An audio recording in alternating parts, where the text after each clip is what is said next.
These are electric cars. You have to take up for the charge.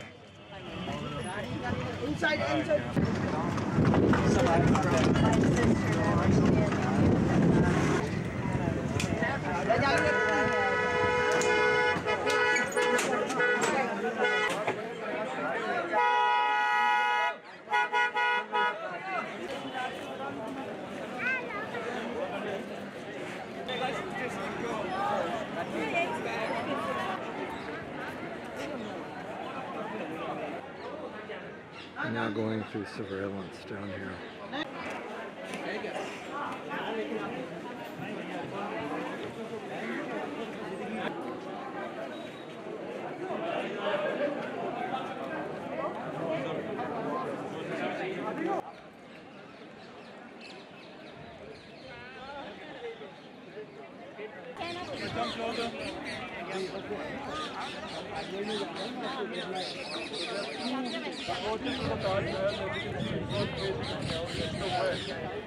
So what you have to watch out for is when we enter this gate, the beautiful, interesting optical illusion.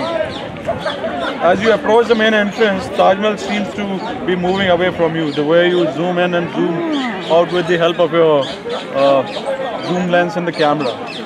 Plus, all this inlay work, the inscriptions, from Quran, all the alphabets if you see, they look the same size, but they're not. As you go higher, as you go closer and look higher, on the top they are slightly bigger than the lower ones, but written in a manner that from a distance all of look the same size. Otherwise it's just not possible.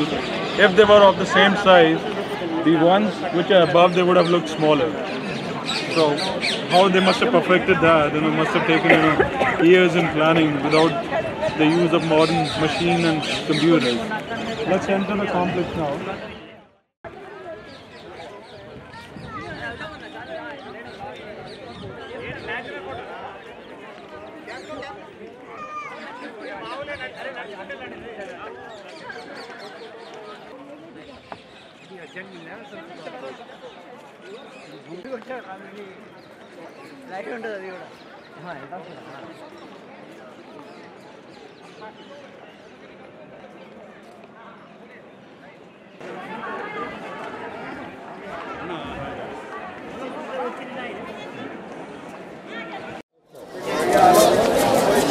So that's what the Taj Mahal is, the greatest symbol of love, epitome of love. The Mughal Emperor Shah Jahan built this complex in the memory of his beloved queen, Mumtaz Mahal, who died during a childbirth in the year 1631. And he was so heartbroken, but just to keep his promise to his lady love, Mumtaz Mahal, that he wanted to immortalize their love, he set out building a grand monument, a mausoleum, which would immortalize their love story. So construction of this complex started in the year 1632. It took almost 20 years for completion. Almost 10,000 people worked round the clock, and it's believed over 1,000 elephants were used to haul up the marble and other stone which was used for the construction of this. It's believed 15 miles long brick ram was also constructed to haul up the marble with the help of camel and ox-driven carts. There was also a brick scaffolding which was constructed all around, which was a breakaway from regular bamboo scaffoldings of those era, because they had to haul up such heavy stone. Once the complex was completed, they realized the ramp and the scaffolding would take years to dismantle. So the emperor came up with an innovative idea. He said, whoever dismantles this ramp, whoever lays his hands on the bricks, it becomes his. So it was actually dismantled over a period of few days only, and people walk away those bricks and constructed their own houses around this Taj Mahal. So that's what it is.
believed all Mughal emperors used to date their queens here, with their girlfriends here. This is where the Mughal Emperor Shah Jahan, who built the Taj Mahal before marriage, used to meet with his future beloved queen.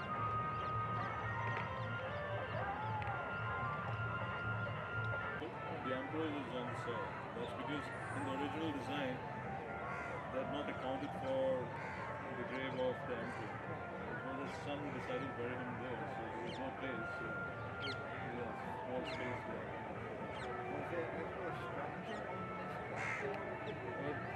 It's a proper.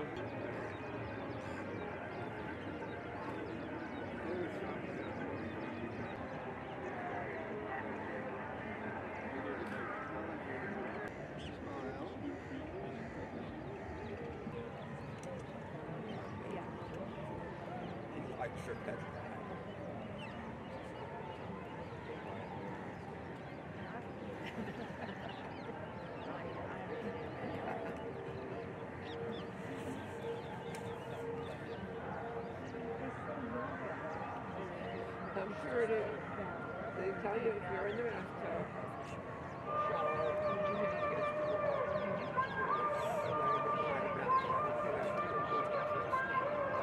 This is March 6th, 2015, and it's 7:45 in the morning. The big festival today.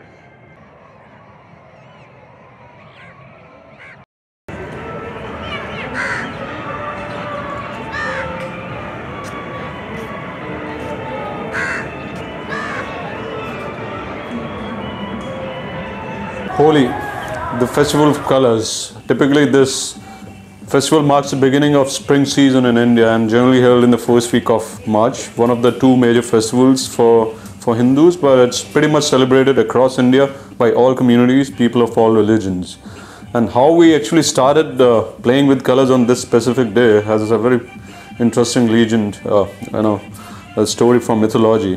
One of the Hindu gods, Lord Krishna, who is supposed to be a human incarnation of Lord Vishnu, one of the three principal gods, the god of preservation. So Krishna, when he was a young boy, he had a very dark complexion, and he used to complain to his mother why he's so dark and all his playmates are fair. And he was specifically jealous of Radha, his consort, his girlfriend in a way. So his mother felt bad once and told Krishna, okay, what you can do is, she gave him some colors, you throw these colors on Radha and everyone around, so all of you would be of same color. So that's what he did, picked up the color, threw it on Radha, his friend, and other people also in that area, and from that day onwards people started playing with colors on this festival Holi. So this land was owned by the king of Jaipur, Mirza Raja Jai Singh, and he had a palace here because Agra used to be the imperial capital then. So all the nobles of the Mughal kings, they were required to have a city residence in the imperial city. So it's believed there used to be a palace belonging to the Raja or the king of Jaipur. In the early 19th century, the British had plans to dismantle Taj Mahal and auction off the marble and the precious, semi-precious stones to fund their various military campaigns.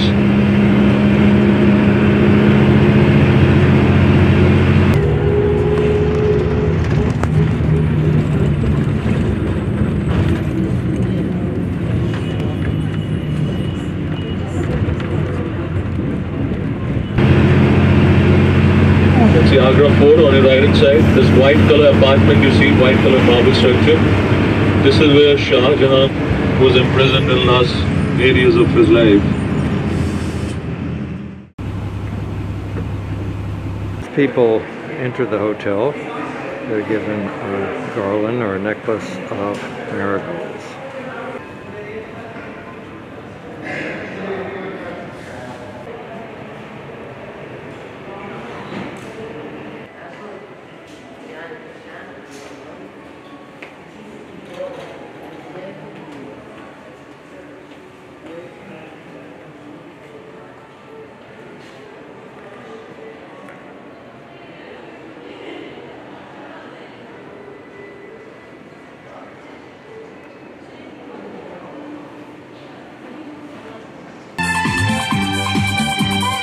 are the colors that they throw on you, etc. for this festival.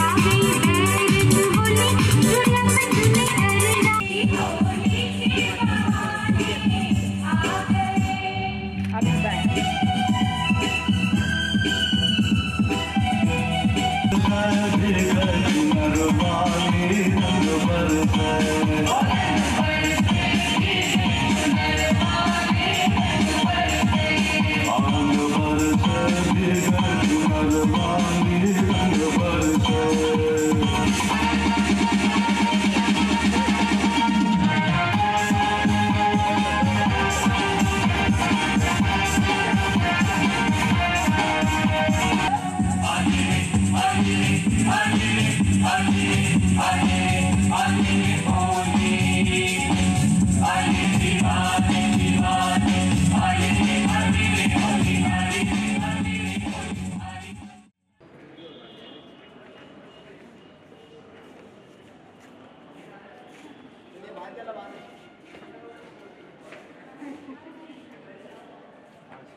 Or the Red Fort, a World Heritage Site, just to repeat again, this was the imperial seat. This was the residence of the three Mughal kings, starting from 1540s to 1640s.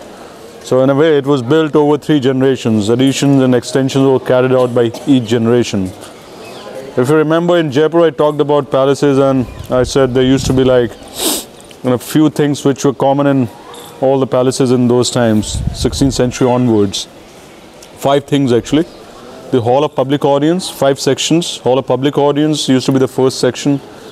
The Hall of Private Audience, the King's Chambers, the Ladies' Chambers, and a temple or a mosque, depending which religion the king followed. So it follows the same structure, same kind of sections. This is the first section, which used to be what this portion could be. Public audience. The Hall of Public Audience, place where king would hold the court proceedings. These darbars, darbar hall in a way. So these used to be the occasions which used to be treated as occasions to put the whole public in awe also, actually, to impress the public with, dazzle the public actually. So you can imagine the sight in those times where this would be an open courtyard, not really hedged like this. Open courtyard all around. There would be carpets, rugs all around, beautiful paintings around the walls. All these arches you see all around would have elephants and horses lined up. There would be general public lined up here. The emperor would sit in the center of the hall there. He would be surrounded by his ministers and nobles, and this is where all those disputes would be settled, grievance redressal would take place here. This was also the area where coronation ceremonies used to be held. State functions like festivals would be celebrated. King's birthday would be celebrated. The general public would get a chance to see and visit the king.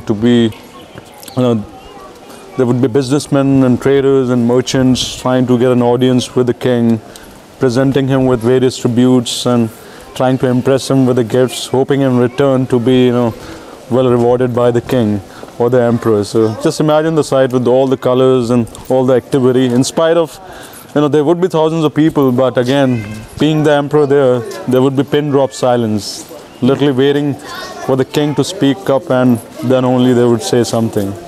So just imagine the sight here. So walk around, take a look, go into that hall.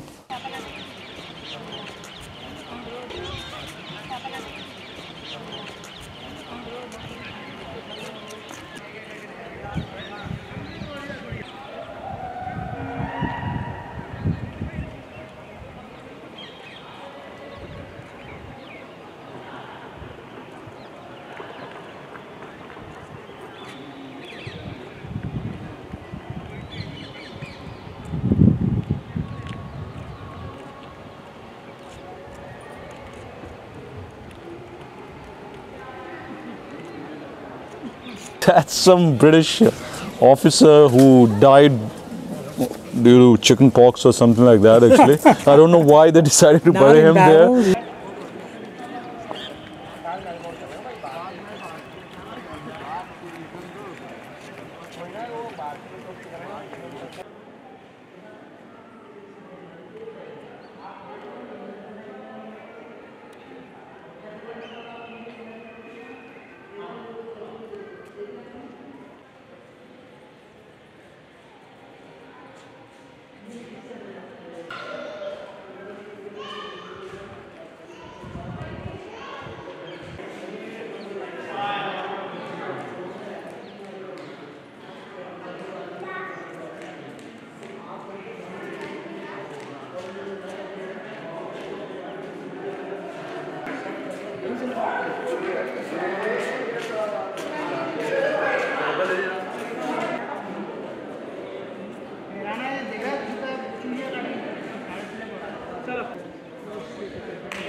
In 1707, as the last powerful Mughal emperor Aurangzeb, son of Shah Jahan, the man who built the Taj Mahal, he passed away.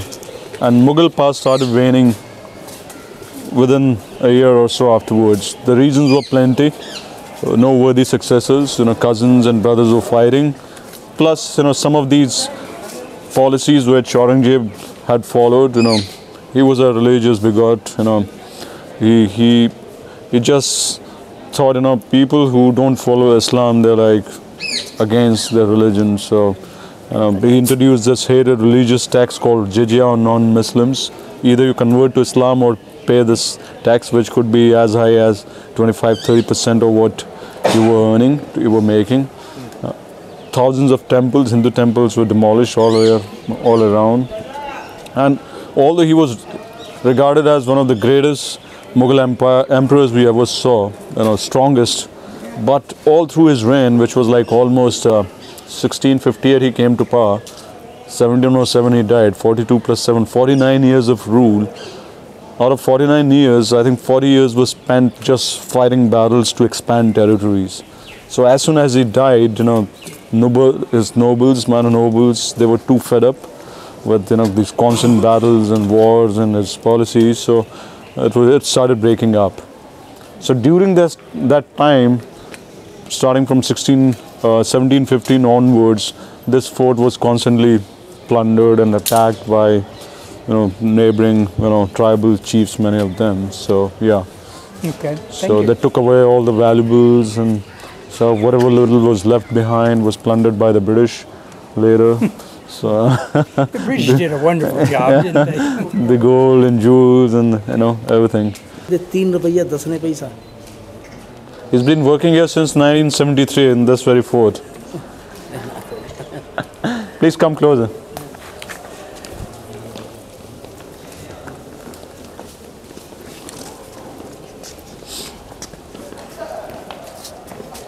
So looks really special here, right? So what this portion could be? Private. It doesn't look like private audience also, it looks more like a pleasure pavilion, isn't it? So this is actually the harem area. So all these hundreds of chambers, apartments all around, this is where, Mughal harems were world famous in those times, thousands of ladies, queens and concubines, and this is where all those activity, ladies running around and plotting and conspiracies used to go on here. The palace, you see it right at the center. Of course, you can make out it's built in marble, so must have been added by Shah Jahan, the same emperor who built the Taj Mahal. So that's used. This is called Khas Mahal, or a pleasure palace. So this is where the emperor used to live. So he used to spend the favorite, the time with his favorite lady right in this chamber.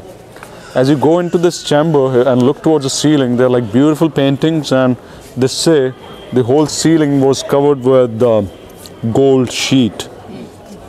And when you now enter there, you would make out it's like blackened as if there was some fire.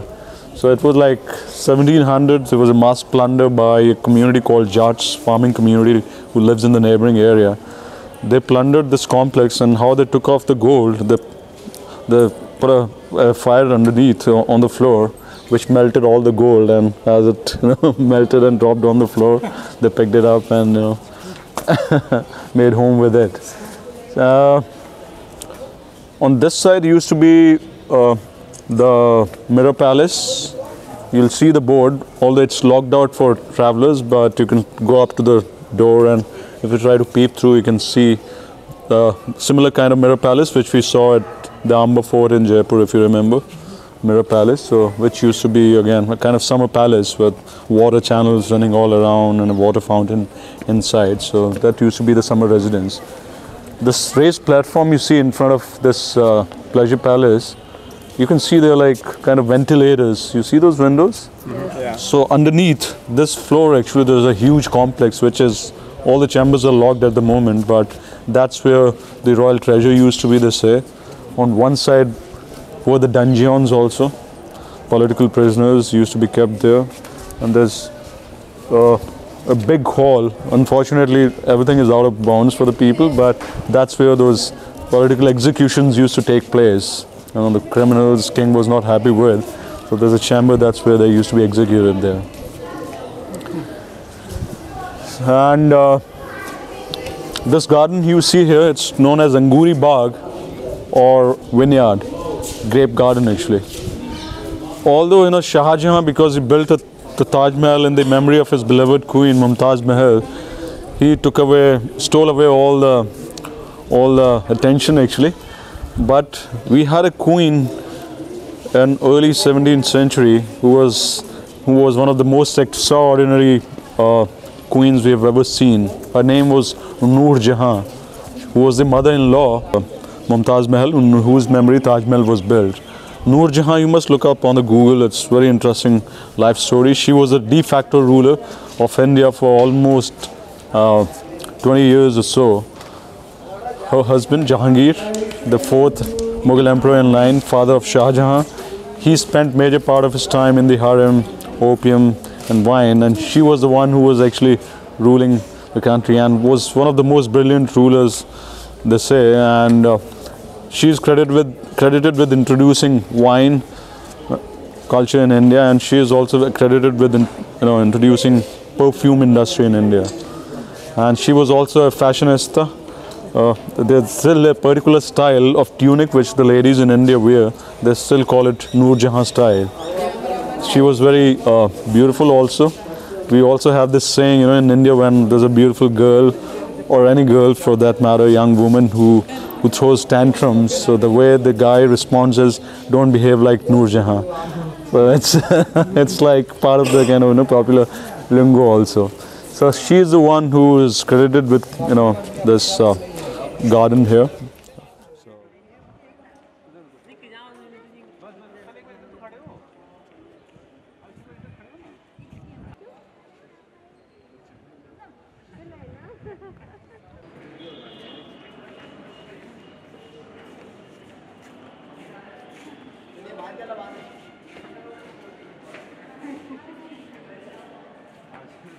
Wow, wonderful scene.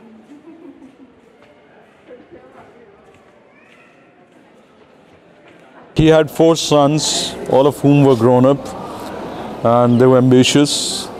It was a rich kingdom, richest kingdom of the world. So they started a game of plotting. Although the eldest son of the emperor, Dara Shikoh, had been appointed the crown prince, had been declared the crown prince, but the other sons also had ambitions, who had been appointed governors of various provinces of the empire. And Aurangzeb, the other son who came to the throne ultimately, he proved to be much more, very, very shrewd person, and he realized that he stood no chance if he let the father have his way. So he started plotting, talking to other brothers and things like, promising, especially the younger brothers who were not that very competent, and they knew that they stood no chance, but they had ambitions. So promising them, going to them, okay, I think you should be the next emperor, and be on my side and things like that. So this is how they started plotting against the eldest son, Dara Shikoh, who was ultimately killed. And in 1658, the father, Shah Jahan, was taken under arrest, and he spread the rumor around amongst the public that he's senile and he's just kind of lost his mind. He's no more fit to basically rule the area, and this is where he was put under house arrest in a way, with no contact with the public, just the emperor with his few favorite ladies and one of his daughters, whose name was Jahan, who spent all those areas during which he was imprisoned here with the father, taking care of the father only. So this is the apartment here where he spent 8 years, and that's a Taj Mahal you can see straight ahead there. So poor man, just spent 8 years there watching over the Taj Mahal and remembering his queen. So take a closer look. It's a beautiful apartment, little apartment, not that very humble also.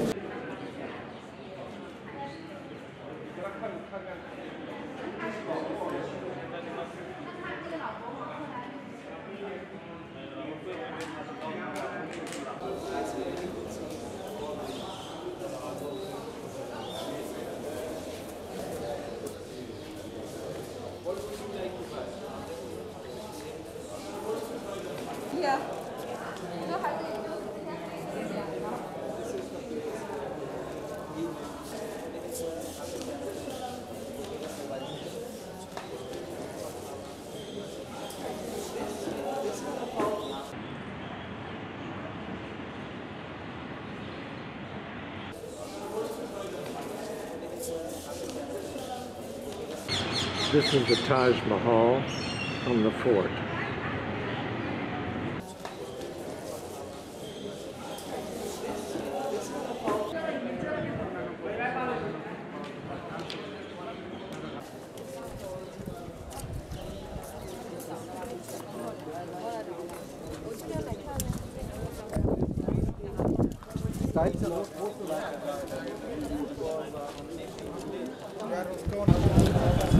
The Mughal Emperor Shah Jahan, the emperor who built the Taj Mahal, he was a man obsessed with stones, precious stones. It's believed he understood stones, and he was a great collector, and of course, and he was the richest man in the world in those times. So he built a peacock throne, which was like in the shape of a peacock, built entirely of gold, and it was studded with precious stones from his private collection. And it also had the famed Kohinoor diamond. Have you heard about Kohinoor diamond? Which is still in the crown of Queen Elizabeth. It was taken away from India in 1850s as a gift from they say it was a gift from one of the kings who was just 12 years old. So he was Nice. one of the justification which his son gave for imprisoning his own father was, he said he's gone crazy the way he's spending money on construction of things like these and on building these peacock throne and stuff. He's going to just finish the whole coffers, and public would have to die starving. Now that's something interesting here. You see there's a kind of hole with cracks on the marble there. What that could be? Cannon shot in 1857, the revolt I was talking about. So all those mutineers were hiding in this complex. The British forces surrounded them outside here, so they fired from the cannon. So that's one of the signs. In those times, the river Yamuna used to flow right up to the walls of the fort. This road was not there. Just imagine how narrow the stream has become now, and what a sight it must have been in those times, with this water from almost like half a mile width of the river. Must be an amazing sight.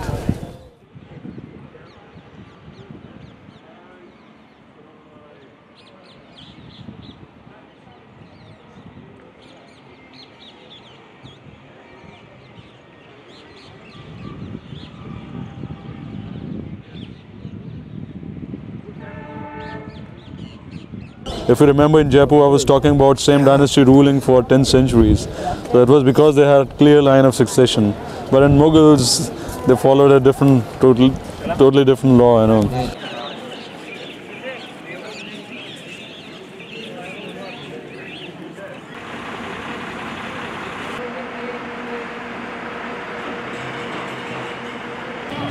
This is March 7th, and we're at the train station.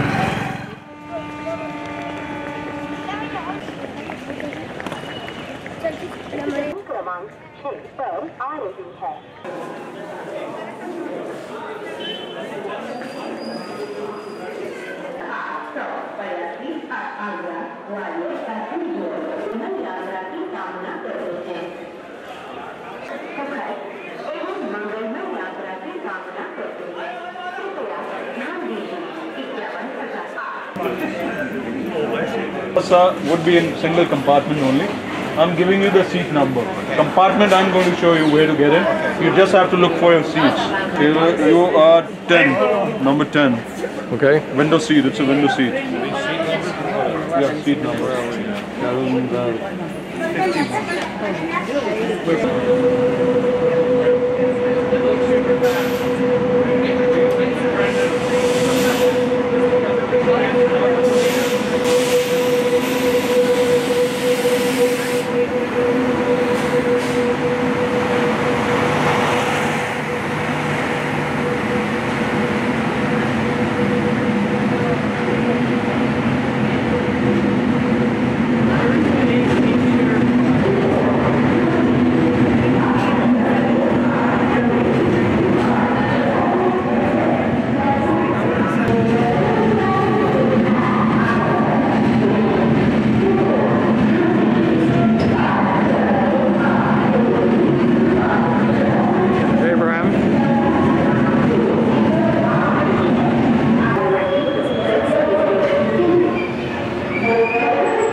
I'm gonna leave my bag here. That's up here.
really that very popular anymore. This is so Cricket far. pitches in Harams, they've changed the lunch spot. Let's see how good it is.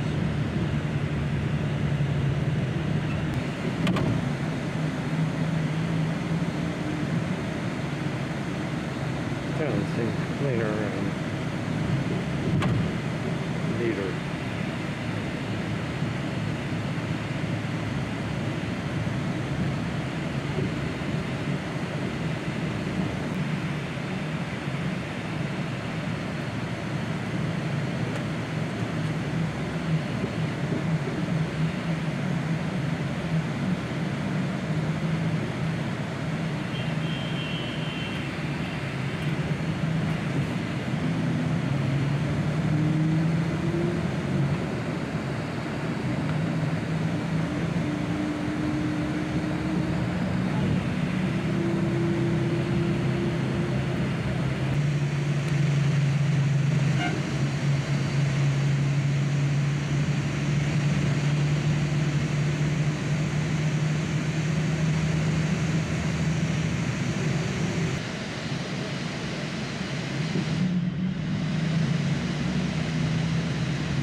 You want to try your hand at grabbing these bulls?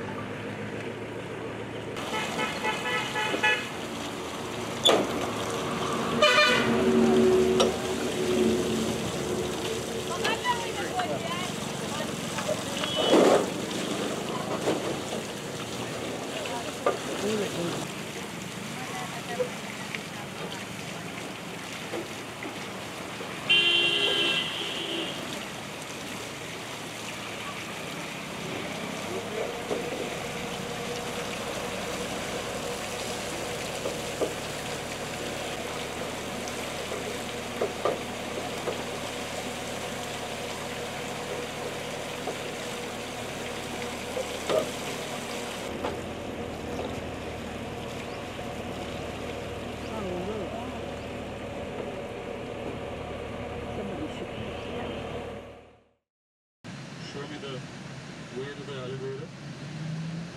Gatekeeper was like, excuse me sir, what did you say? Show me the way to the elevator. The gatekeeper said, excuse me sir, we call it lift in England. The American was furious. He said, we invented the elevator.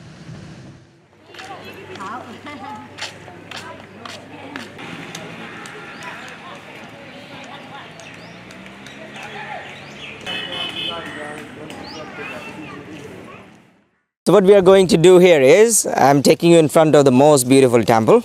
There are some steps, so I just request you to settle down there. And I'm going to tell you about the history and architecture of this area.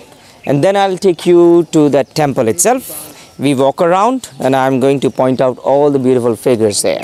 My request is, stay with me on that particular temple, because after the visit of that temple, when we go to the second one, almost everything is all same. Architecture wise, all the temples are same. Figure wise, it is similar.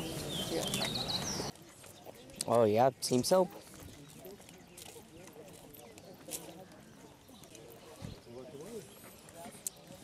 1986 it became a World Heritage Site.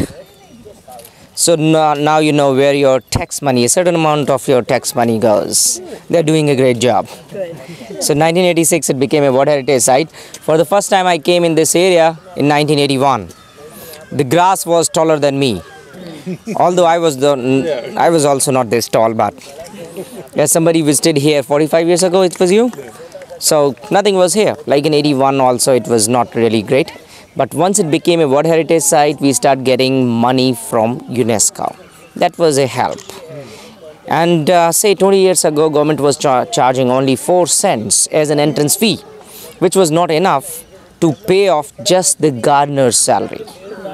And now government started charging 250 rupees per person, which is fair enough to keep all these gardens and everything in great shape. The temple on the right side, the white one, that's the newest one. That is made up of bricks and limestone powder, and in that you see combination of 3 religious architectural features. Lower roof like a dome from Mughal architecture. Middle one is like pagoda from Buddhist architecture. The third one is like pyramid from Hindu architecture. And the lower portion of every one is same. It's only about 150 years old. Only about 150. Other than this temple, all the temples are like 1,100 years old.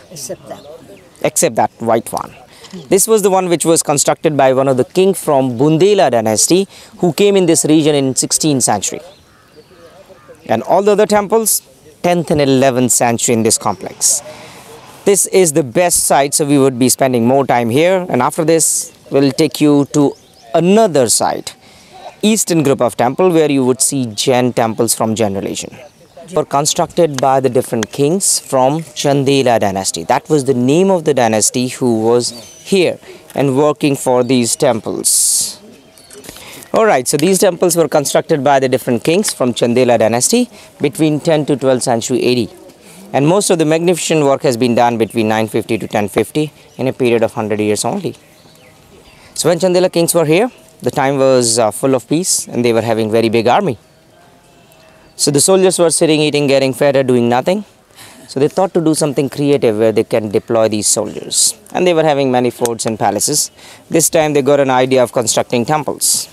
So they called thousands of people from a place called Mathura. And Mathura School of Art was very famous back then. And then they deployed these soldiers to bring the stone from the quarries.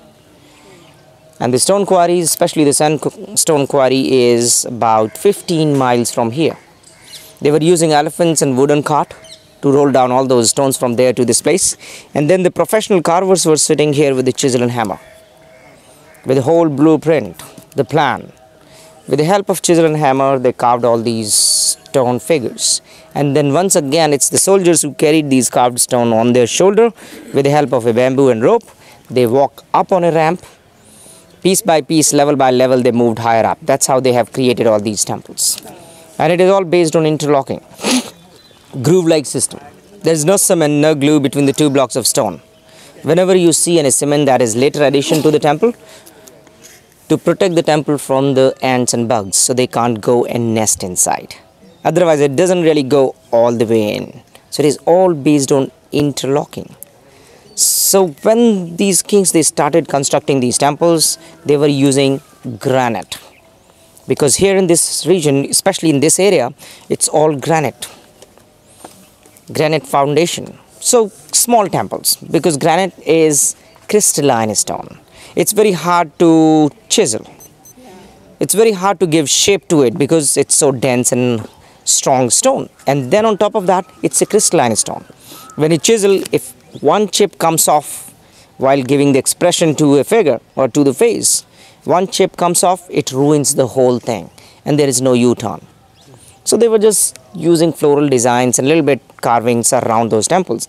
Later on, when they discovered sandstone, they gone for bigger and better temples. And for those sandstone also they were using granite as foundation. So in 9th and 10th century, 9th, especially 9th century temples are all made up of granite. In 10th century, it's all sandstone. It's all sandstone. So they never planned to construct 85 temples. Never planned to construct 85. They keep adding one after other. just to keep the soldiers busy. So they deploy these soldiers bringing this stone. It was like muscle power back in those days. So they were adding one after other all these temples up to 12th century AD. And when they came to know about Muslims marching towards their fort in a place called Kalinjar, 100 miles from here, they gone back to that place. After that, they never got chance to come back here. So the handful of families were living here in 13th, 14th century, which was not really enough for them to take care of these temples. So the trees and creepers grown all around. Whole area turned into a forest. So it was first discovered by a traveler called Ibn Battuta in 14th century. Then it was rediscovered by a British in 19th century. He was just passing through this area. One of his local security guard was talking about beautiful temples. He said, okay, I have enough time, take me to this place. And he visited to this place and he wrote in his book that he gone mad after the visit of these temples. All of a sudden, in the forest, if you see beautiful temple with Kamasutra figures, the erotic figures, and the person who is away from his home since long, and on top of that, a British army officer, one could easily gone mad. I won't really blame him. This could be with anybody, this could happen with anybody. Well, thanks to this gentleman, he introduced this to the government when everybody came to know about these temples. When he rediscovered this area, the temples were all black in color. They're painted. It was all because of algae, moss, rainwater and smoke, dust. And the top of many temples were broken, platforms are broken. So that was the first time when we whitewashed these temples. And whitewash has a property of sucking the dirt from the stone. But it's an old technique and slow process. It takes like 4-5 years to clean a temple like that. Or they are working on that temple. You see behind the white temple, you see the metal scaffolding, the temple behind that, 4 to 5 years to clean a temple like that. But it's an old technique and slow process. We are using ammonia, ammonia and other chemicals, but very dilute. And they brush from the date palm leaf. Because this brush will not take any reaction with the chemical we are using, and it doesn't give any harm to the stone also. But it's an old technique and slow process. So that's how we are cleaning these temples. And unskilled labor is required to clean these temples. Not even semi-skilled labor is required. All they have to do is dip that brush in solution, start brushing it off. And after that, we are washing the whole structure using plain water and then putting a sealant on it. Years old. The sandstone which you have back home doesn't last more than 100-200 years.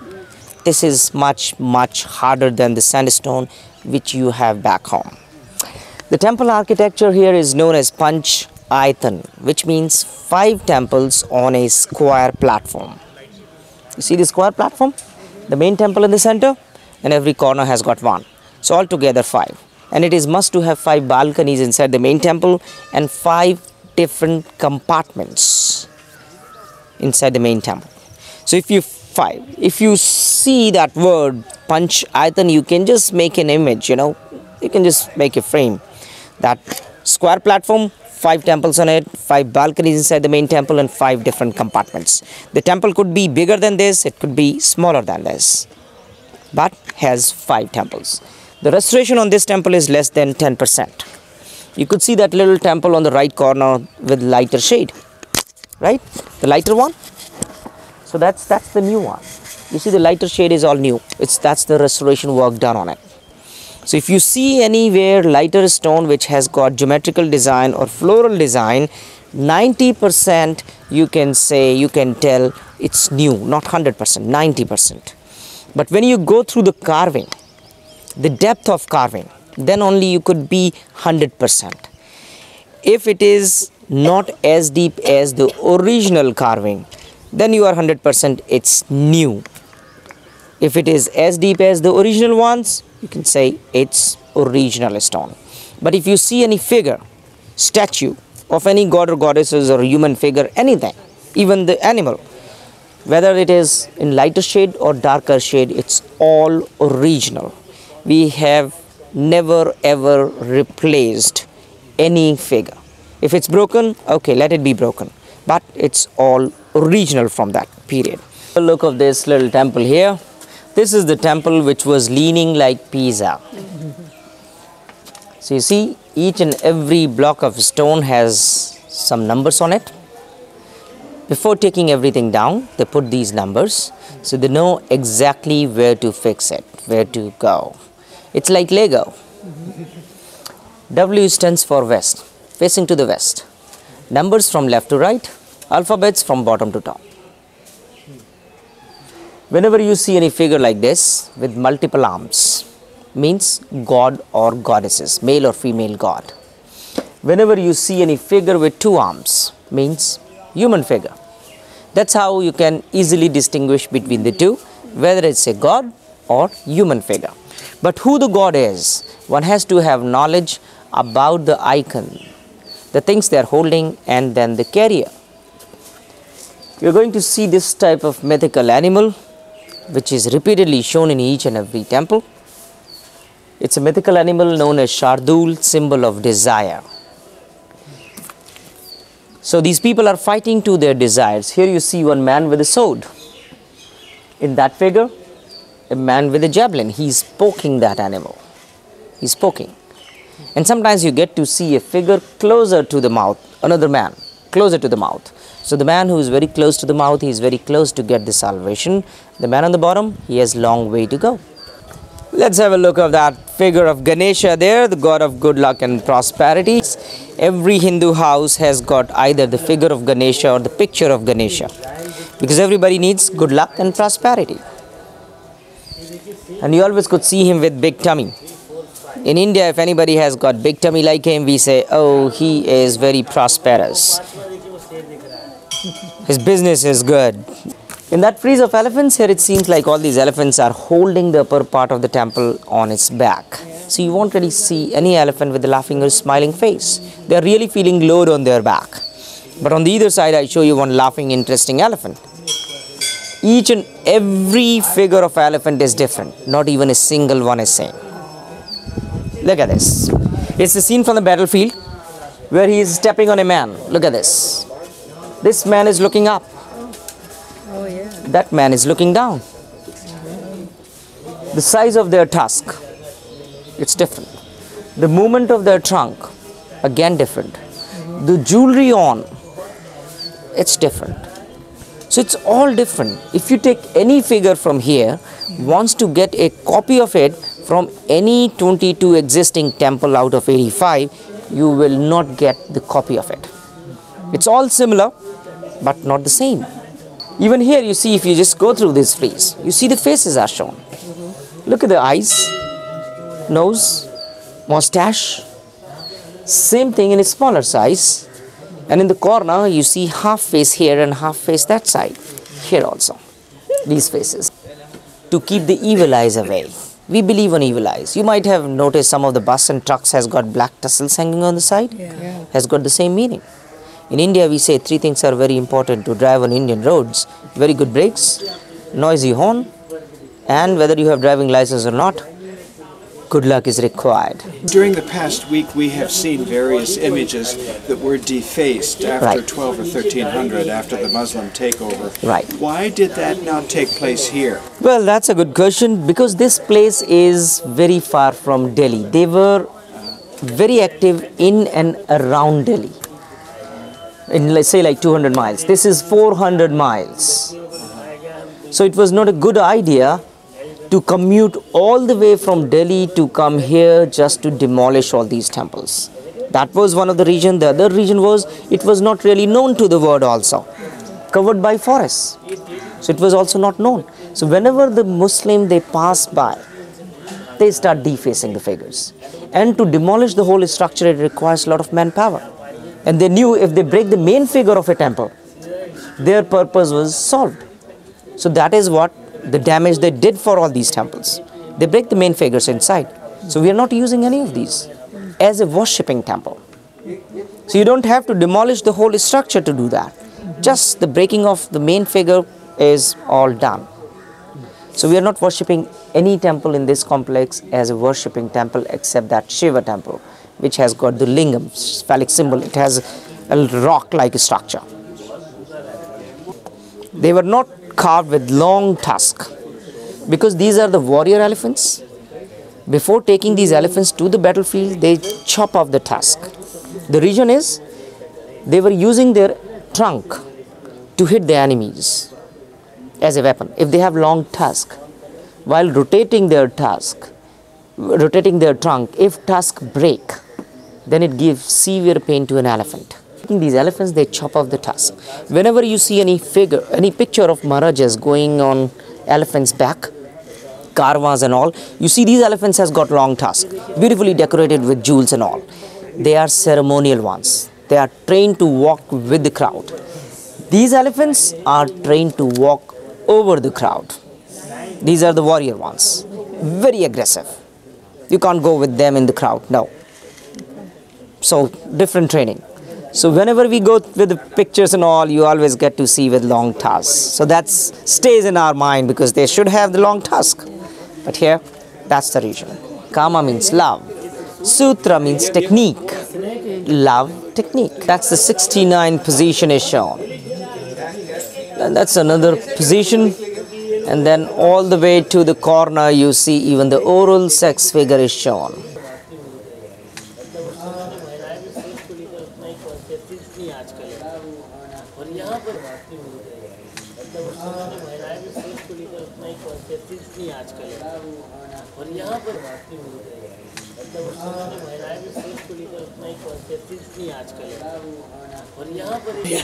How many legs they have in the whole panel?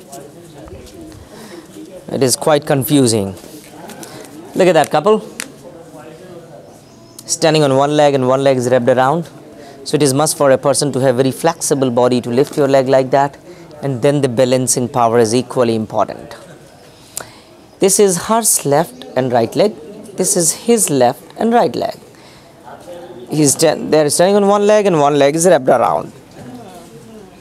Here you will see that man with the help of his thumb and finger, he's trying to find out something on the spine of that lady. It is said that there is a sex point which moves on the spine. It takes 15 days to go up and 15 days to come down. It moves according to the movement of moon. So as soon as that man finds that point, he presses that point and lady would get the maximum pleasure out of it. It is something from acupressure. In this modern period, we are saying that we know about G-spot. I do. But Everybody else says I do. but the people back in those days, they were aware of such things because they were very close to the nature. Acupressure is from India and acupuncture is from China. But the basic principle of both is same, where to press or where to puncture. When I say it takes 15 days to go up and 15 days to come down, the Italian says, 15 days? No way, we can't wait for that long. It's too much, too long. Let me give you a clue, it's always there. It changes its position every day. On full moon day, it's on the neck. Then it rolls down. So once you know where it is today, you come to know where it is going to be the next day. So practice makes a man perfect. Now you have an assignment, check it out. It works. So nothing more than naturopathy. It's all about naturopathy. So that's the figure from that. And next to that here you see a lady removing her long scarf. You see the delicacy in her fingers, fall and fold in her long scarf. The way she is twisting her back. She is twisting her back. It's very beautifully shown. And the whole thing is carved on the ground and then it was placed up there. And the block is about 3 feet deep. 15 to 18 inches they carve the figure and then they place that block up there. And it is locked from every single side. In the corner, even here you see the delicacy in her fingers, fall and fold in her long scarf, twisting her back. So nicely done. It's so neat. And same row here, the legs are gone, head is gone. If any lady went like that, how the long hairs would fall, the belly would come out, the breasts would hang. So it's very, very natural. It's very natural. The middle one, here king and queen musicians are around creating a romantic atmosphere before the king and queen so they could come closer. As we have romantic song, sad song, so it really works when you sit all alone and go through all this music. So it was all there back then. Uppermost one, fire god. Have you ever been to Egypt? Anybody? So if you remember Egyptian pharaoh, very similar to our fire god. Our fire god has a knot in his beard, whereas Egyptian pharaoh doesn't have a knot. His beard is either turned outside or inside. That's the main difference. And one of our missile name has been given after the name of fire god, Agni missile. Agni is the name of the fire god, Agni. Only 5 countries in the world has got that kind of long distance missile.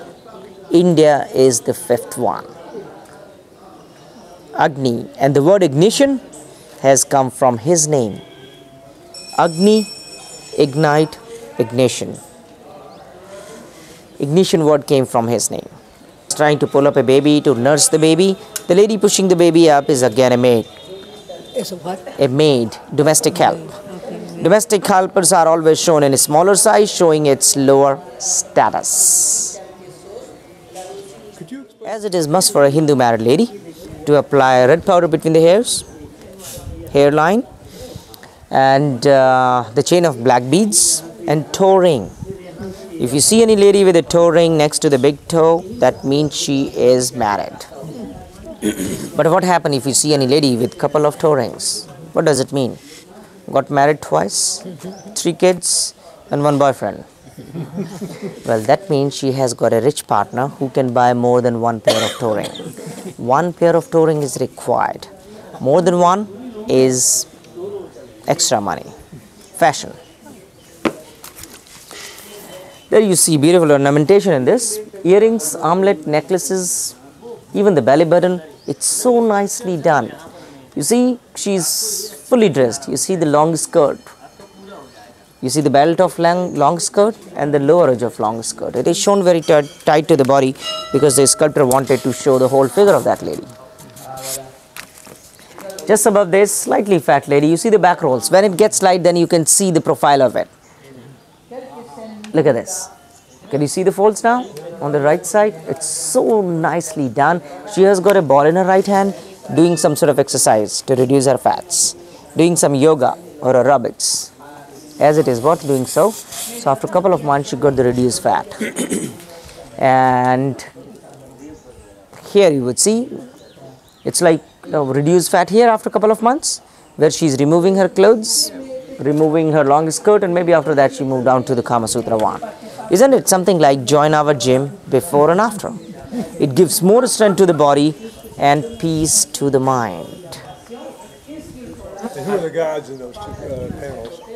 He has got a trident. You see the trident here? That means Shiva. A Nandi bull, that's here. You see, that's the bull is sitting. That's the carrier. So one has to go through a couple of things. Then you would be sure who this god is. So that's how you can recognize Shiva. And this one is Vishnu. Now, that one is Vishnu. You see his crown is flat on top. Shiva's crown is pointed on top. So that's the difference. Then Shiva has a trident, but Vishnu has a conch shell. And then chakra, that's the wheel, club. And the carrier of Vishnu is Garuda, that's an eagle. To reach to his height, even then she is not reaching. So she is pulling him down by pulling his hairs. Very practical. Nothing new, very practical. Look at this man, how he's covering his face. He's just covering one eye. He's pretending that he's not watching anything. Carry on, friends, I am not disturbing you at all. Beautiful expression. That's a neat one. Look at the way she's standing on tiptoes. Look at the back rolls here. Even the chain of back, the beads. It's trying to convince that lady. Look at the lady, little finger between the teeth, thinking what to do, what to say. Yes, no, or later. Or I have headache. And how he succeeded is shown next to it. So everything from our daily life is shown all around. It's just not about sex. It's more about love and affection. It's more about submission of 2 people. Respect can't buy love. So this is all about love and respect. And you see the carvings are not as deep as the original ones. For the very first time, we did the restoration with the help of brick and limestone powder. If you turn back, you could see that little temple. So that is quicker. The brickwork, you can do the restoration fast. That kind of brickwork is replaced by carved sandstone on the right side. And now this brickwork is going to be replaced in future with sandstone blocks, but without carving. Only the corner of a block is going to be carved. Central portion is going to be blank. So you see this, could easily tell this doesn't really fit to the original carving. Whereas in case of that, unless you go through the depth of each and every block, it's going to be very hard to recognize whether it's original or later added.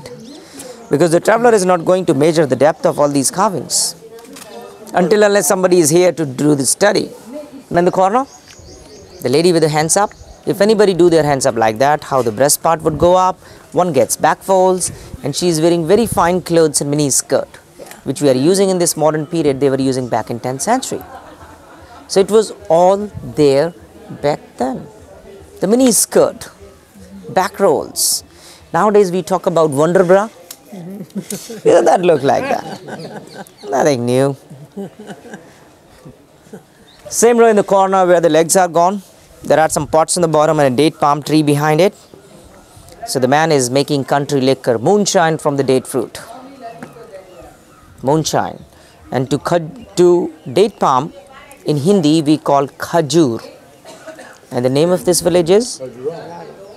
Khajuraho. Raho means road in local dialect. So the road which goes to an orchard of date palms is known as Khajuraho. Date palm road or wicker road? She is picking thorn from her foot. Look at the attendant. He is a male nurse looking after the corner one. The lady, you see the attendant with the bag. He is a male nurse looking after his patient.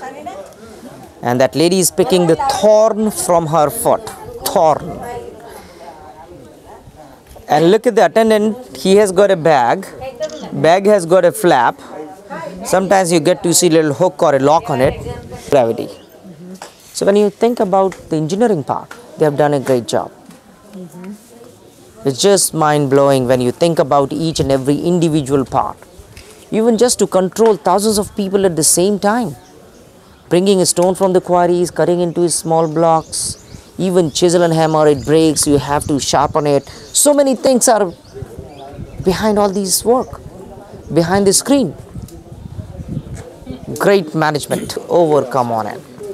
So that is what is shown, and that is repeatedly shown. And there you see one man on the bottom, he has got a javelin and poking. Okay. He's poking. See, that remind you a little bit of St. George. Architecture, gargoyles are attached to the roof of a cathedral for rainwater. But this is for holy water. Because in the active temple, we offer holy water to the main figure. That holy water comes out through this gargoyle. And it is always placed on the north wall of a temple. Why on the north wall? Because the holy river Ganges originates from north. So water goes back to north, towards the Himalayas. Lower row of big sculptures in the corner, you see a couple with a stick and there is a tiny monkey. Monkey always represents naughtiness.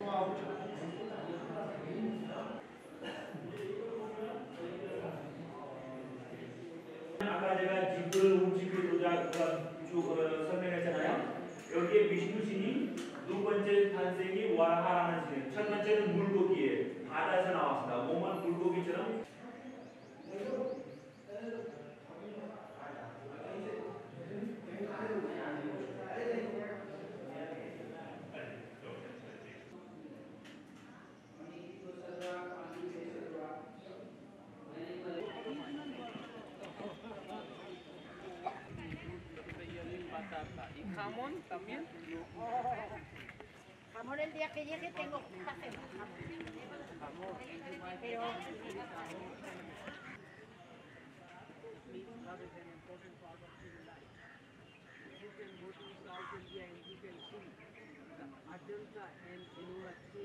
About the geometry has been expressed from India.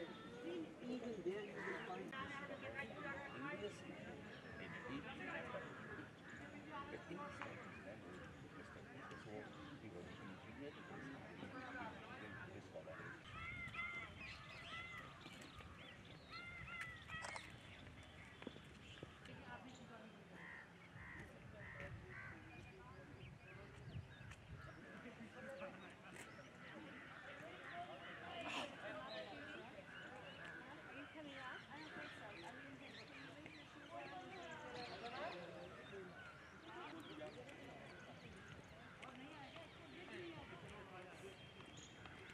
I can get him, but he's not terribly close.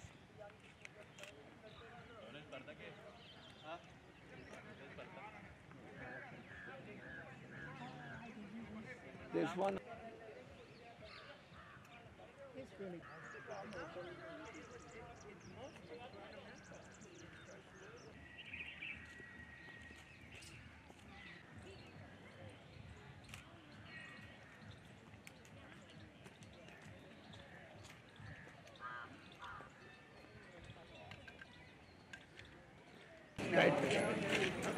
Gandhi.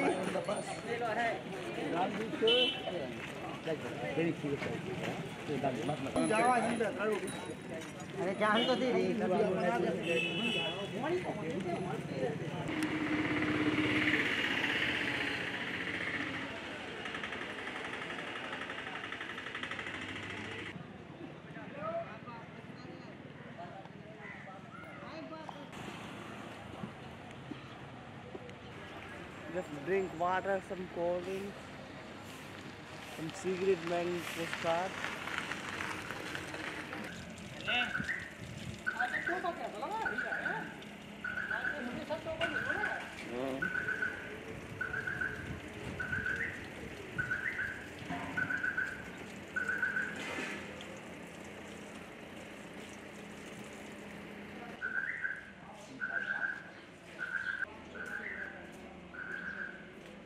My duty कहाँ से आ गई?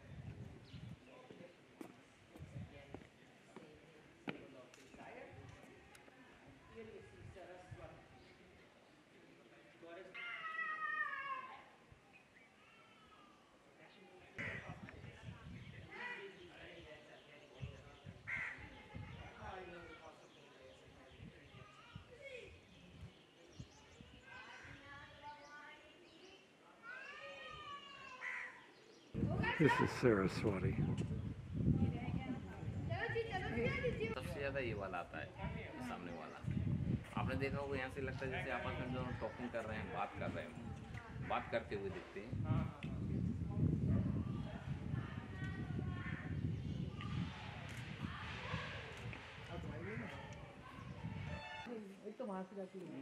आप लाइए sir, आप लोग उस पर बैठिए, वो चेयर लीजिए, उसमें पूरा आ जाएगा ये।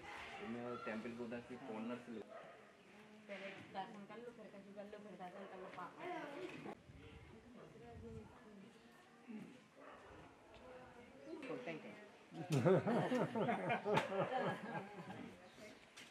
Here you would see the gargoyle. Now, the fact that the Jains put a veil, if I understand correctly, so they don't. Well, they claim they're vegetarian. They are strict vegetarian. They always go for the vegetables which grow potatoes, They won't carrots, eat carrot or beet. because they don't want to kill that plant. Interesting. And this There in the corner, 0.5%. And now the medical tourism is flourishing in India nowadays. A lot of people from different countries coming to India for surgery. Just to give an idea about robotic heart surgery, costs something like 10 to 20,000 US dollars in a hospital with.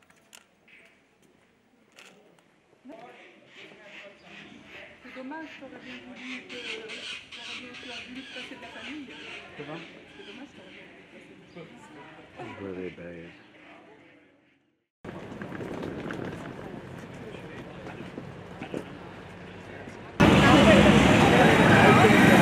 We're in Varanasi. We arrived this afternoon, and we're going to be going to the Ganges and to the old part of the town. This is one of the oldest cities in the world.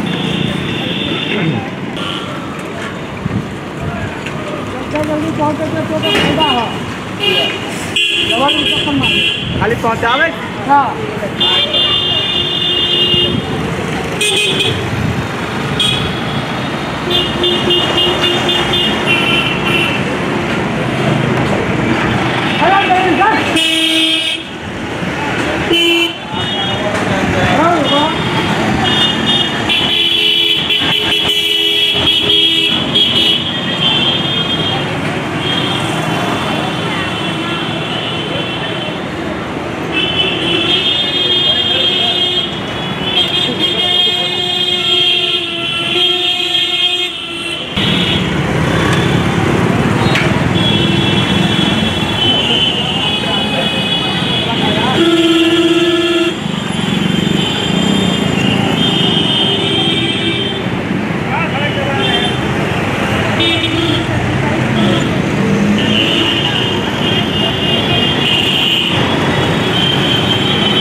comes 50 feet above the normal level.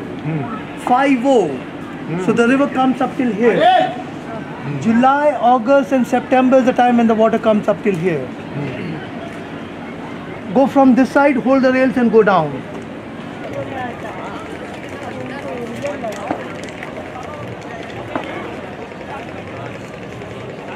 So during the monsoon weather, the water's all the way up to the top of these stairs and even higher. So we're going in this boat up the Ganges.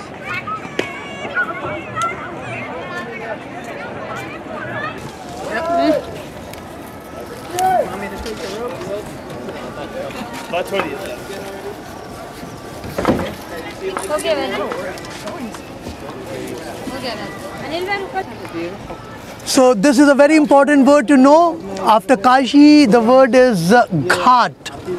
G-H-A-T. Each set of step is one Ghat. Access to the river, embankment on the river is a Ghat. Access to the river. There is nothing holy about Ghat. It is just the name of these steps. So each set of step is one Ghat. The step next to this one is the other Ghat, the one next to that one is the other Ghat, the one next to that one is the other Ghat. So wherever you see a step and platform, it means it's a Ghat. So we have a set of 84 Ghats altogether. 84. All on the west banks in 5 miles on a hill. We have imaginary boundaries to all of these Ghats. All the Ghats have names, like you see the name of that Ghat, Man Mandir Ghat. Most of the Ghats are named after the donors of the Ghat, people who commissioned the Ghat. Some Ghats are named after the event happened at that place. So the Ghats which are named after the event are holier than the other Ghat. Those are the bathing Ghat. You are going to see people bathing in those Ghat.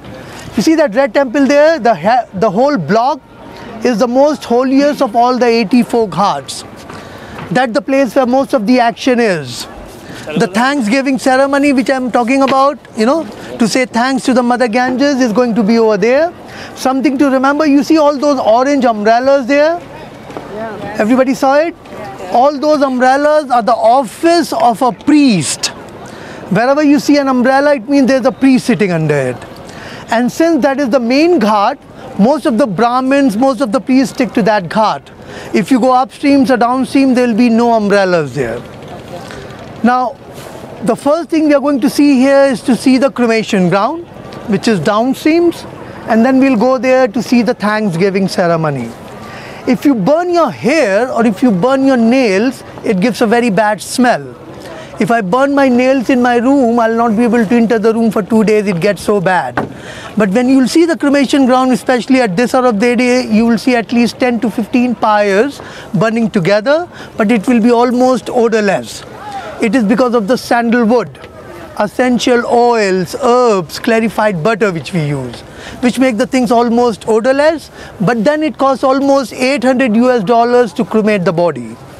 So those people who cannot afford that much of money, they have a plan B, and that is the electric crematorium, which costs only $10.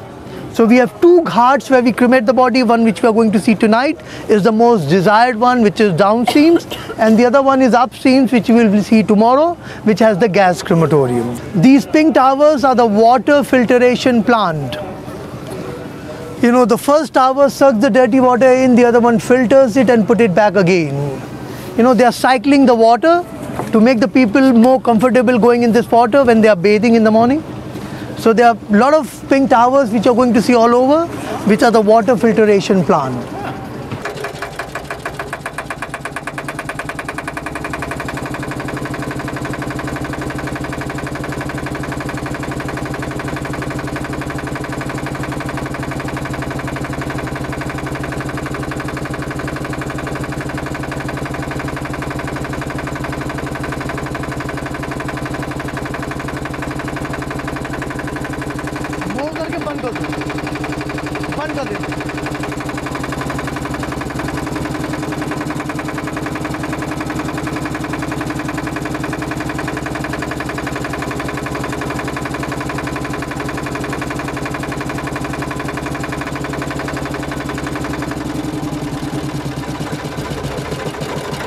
We are going to see the cremation ground.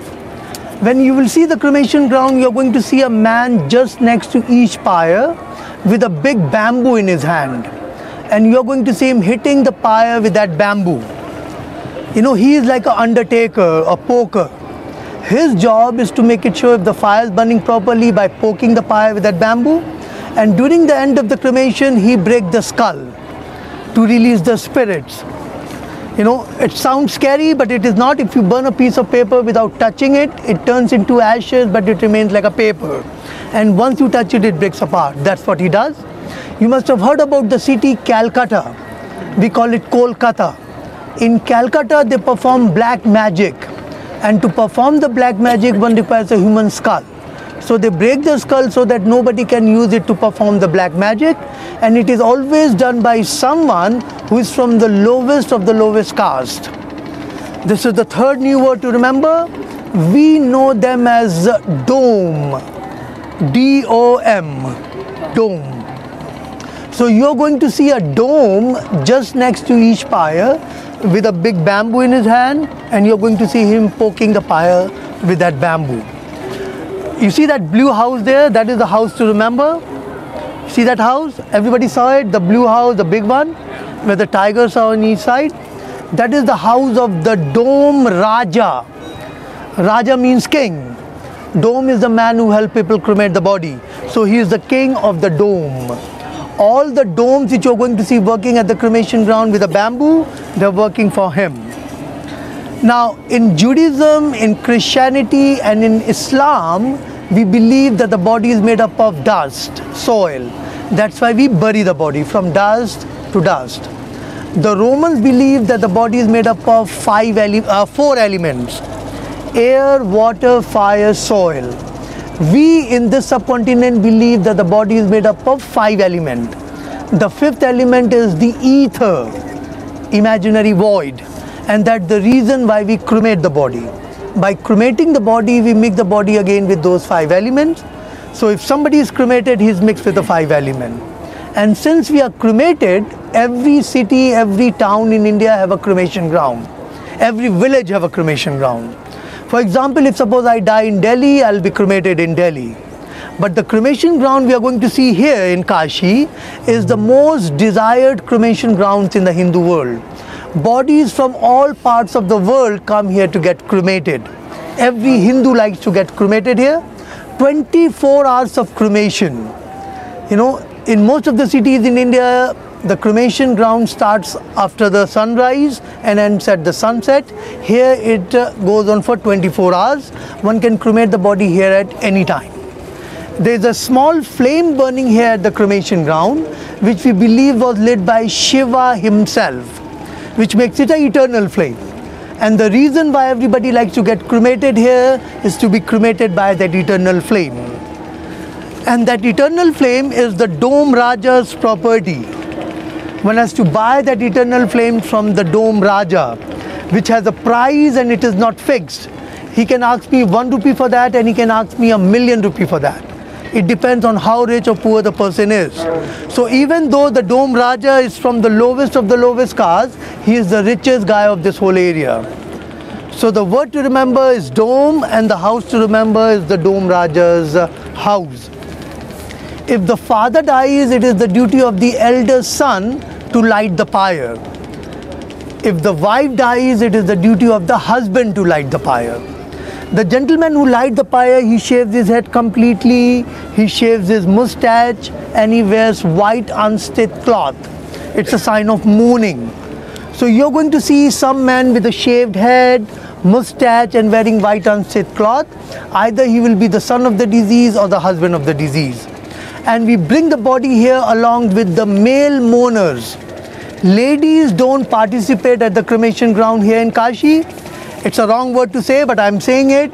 In fact, ladies are not allowed to participate at the cremation ground here in Kashi because we are not supposed to look sad or cry here. So ladies mourn in the house, the body comes here along with the male mourners.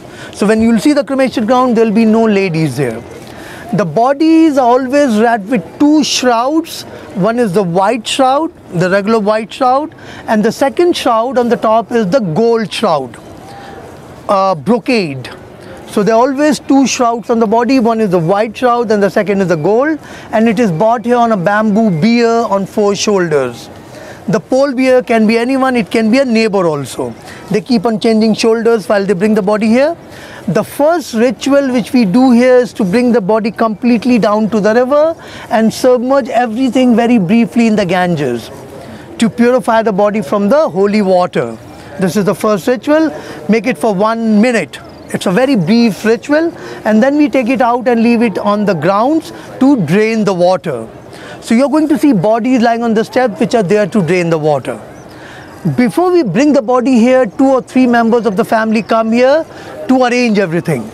To arrange a dome, we know dome, right? To negotiate for the eternal flames from him and to make a wooden funeral pyre. So when the body comes here, there's a dome ready for that body, there's the eternal flames negotiated for that body, and there's a wooden funeral pyre ready for that body. After leaving the body for 10-15 minutes, when the mourners think that the water has drained, if you see my hands, if suppose this is the body, wrapped with 2 shrouds on a bamboo bier, they take the entire thing very close to the wooden funeral pyre, which is like a bed of wood, untie the body from the bamboo bier, remove the golden shroud and keep it aside. The golden shrouds and the bamboo biers are discarded. You know, the golden shrouds are like a donation to the cremation ground. One can always burn it and you will get some percentage of gold and silver from it. The body is in the white shroud when it is laid on the already made wooden funeral pyre like this, and then they put 1 more layer of the wood on the top of the body to make the body go in the middle of 600 pounds of wood. You know, 600 pounds of wood is required for 1 cremation. That can be any kind of firewood. Most of the time in this area, mango tree, because mango is much available tree here. So the body goes in the middle of 600 pounds of wood in the white. When the body is in the middle of 600 pounds of wood, we put 200 grams of sandalwood, which is enough for 1 cremation. That will cost you $200 to buy. It's a very rare and expensive wood. Then we put a lot of herbs, essential oils, and we cremate the body by clarified butter to make the pyre ready for the cremation. I hope I was clear so far. Now you see those pink towers there? If you go ahead of it, you will see the pyres burning. Each pyre there has a body in it. That is the most desired cremation grounds in the Hindu world. Chalo be! Hey!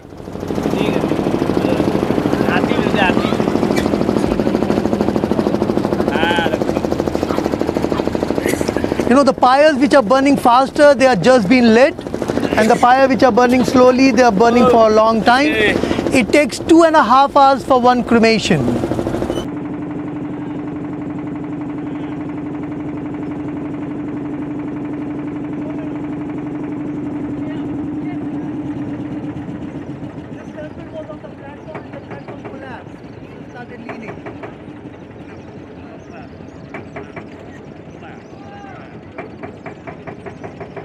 The mourner goes up where the eternal flames are. He gets those eternal flames in a hay. He goes there carrying a bunch of hay in his hand, and he gets those eternal flame in that hay. He brings some, some embers of the eternal flame in a hay, goes back to the pyre with a body in it, and he takes 5 rounds clockwise of the pyre for the 5 elements. For the 5 elements, and then he lights the pyre from the back. And as soon as he lights the pyre, his job ends for 2.5 hours. It takes 2.5 hours for 1 cremation, and the dome takes over. And we know what the dome does. It is outside the city. This is the only place where the cremation grounds are right in the heart of the city. There's a big neighborhood behind it, and almost every house has a cow. And those cows come here looking for the marigold flowers. So the cows and animals which you see here, for them it is their neighborhood. This is their neighborhood. They come here looking for the marigold flowers. Nothing to do with the cremation. Now I want all of you to watch this man. I've seen bodies coming here from all parts of the world. I've seen bodies coming here from America also. But physically it is not possible for everybody to do it. So 23-24 hours are the maximum to cremate the body. So all these pyres which you see here, they are bought here within that framework of time. 99.9% bodies are not cremated here. If somebody fails to cremate the body here, he can cremate the body where he lives, and then he bring the ashes here to disperse that in the river. I told you that more than 40,000 pilgrims come here every day. You remember that? 70% pilgrims who come here, they don't come here for themselves, they come here for their ancestors, for their dead relatives. In other cities, when we light the pyre, we stay there for a while and go home. And the next day we go and collect the ashes to bring it here. So when we go and collect the ashes, everything turns into ashes. But here, it takes only 2.5 hours for one cremation. The specula and the femur, these two bones are the toughest bones of the human body. The femur and the specula, and it is impossible for those two bones to burn by wood temperature in 2.5 hours time. They need more time and more temperature to burn. In other cities, since we leave the pyre burn for the whole night, everything turns into ashes. But here, it is impossible for those two bones to burn by wood temperature. So during the end of the cremation, the dome who is working on the pyre, he take out those bones by a tong, give it to the mourner who toss it back in the river. That's what we saw happening. Everybody saw it, right? So the second last ritual is to throw those left over in the Ganges, the specula and the femur. And there are at least 20 people employed by the city here who are here to fish out these bones and take them on the other side and let the nature do the rest. Otherwise, this river will be full of rifts and pelvis. The last ritual which the mourner does is to do the closure. He collects the Ganges water in an earthen pot, goes back to the leftover, put down on his shoulders, and he throws everything over him on the pyre. And once he throws it, he never looks back. Everybody who came with the body, they walk home. Something also very interesting to remember and note, we are going to talk all about these things later on, that if somebody is cremated here by that eternal flame, the ashes are not dispersed in the river. Once the mourner did the closure, he walked home. And you can see the embers are still there. So during the end of the cremation, the dome and the city is going to collect all these leftover, make it a pile down below. You can see the wood and human ash on the left hand side. See the pile of wood and human ash? So this is the collection of the whole day, and this is also going to go in the Ganges, but collectively, not individually. You know, this is also going to be flushed in the river. Now look at the body coming down to the river. The first ritual is to bring the entire thing very close to the Ganges and submerge it in the river. The pole bearer, I told you, can be anyone. There are three things which are very interesting here. The first thing is that there is no bad smell at all. The second interesting thing is that nobody is crying, nobody is sad. And the third interesting thing is that it is nothing scary at all. If you go to the cemetery at 8 o'clock in the night, the next day you'll start having nightmares. You can come here at any hour of the day, any hour of the night, but there'll be nothing scary at all, and there'll always be a pyre burning. There are a lot of guest houses for the backpackers who can stay here and watch the cremation every time.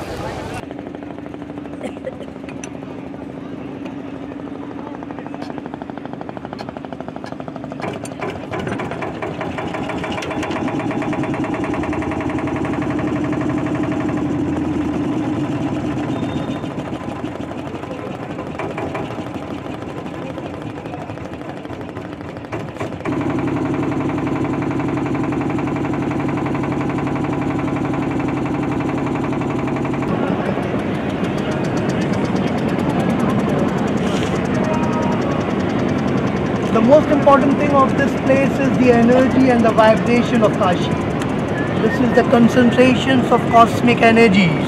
Ganges, and we make wishes for our friends and relatives, for our children. So if anyone don't want to do it, you don't have to do it.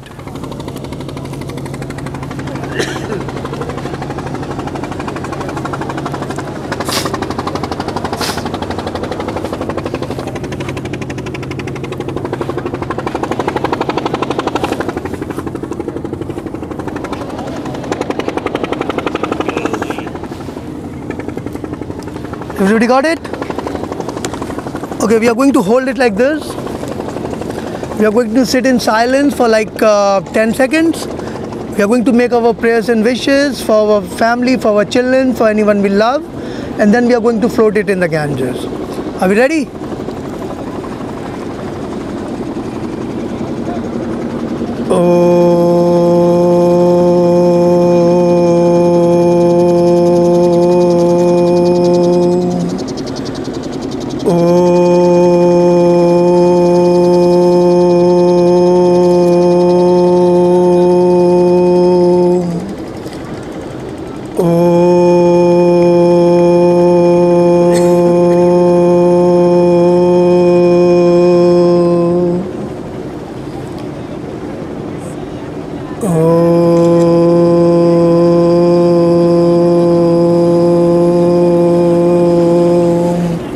Hold it by one hand like this. Take it close to the water and drop it in the water. Don't put it on the water, drop it in the water. Take it close and drop it.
You can see the fire there.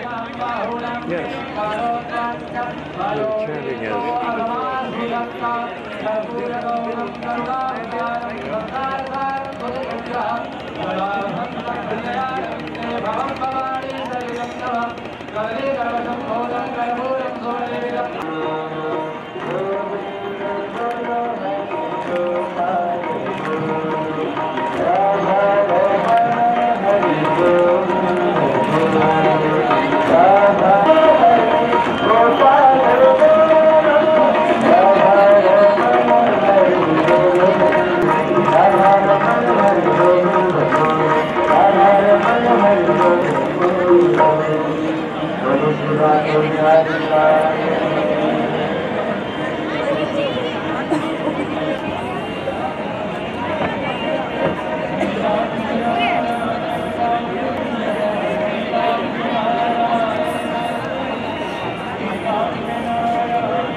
tomorrow morning we have a very early start.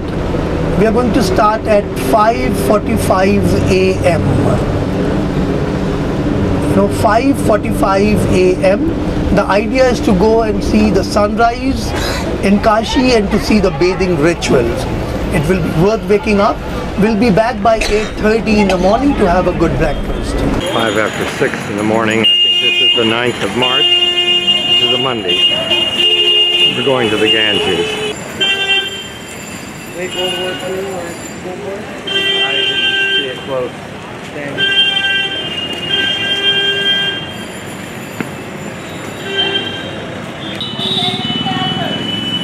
Here we go.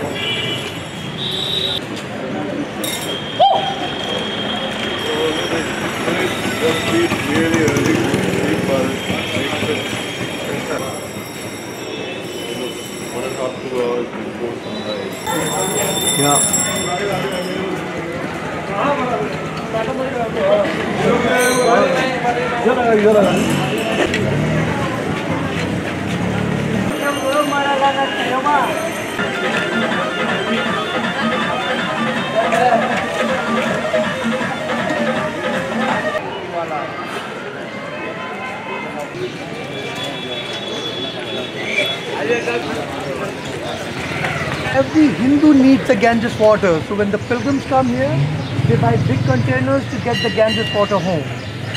So these containers which you see here, they are here for the pilgrims who buy these containers to take the Ganges water home. And look at those ladies. What is she selling? Can anyone guess? The toothbrush. You know what we do? We crush it from the top, the fibers come out and we brush our teeth with it.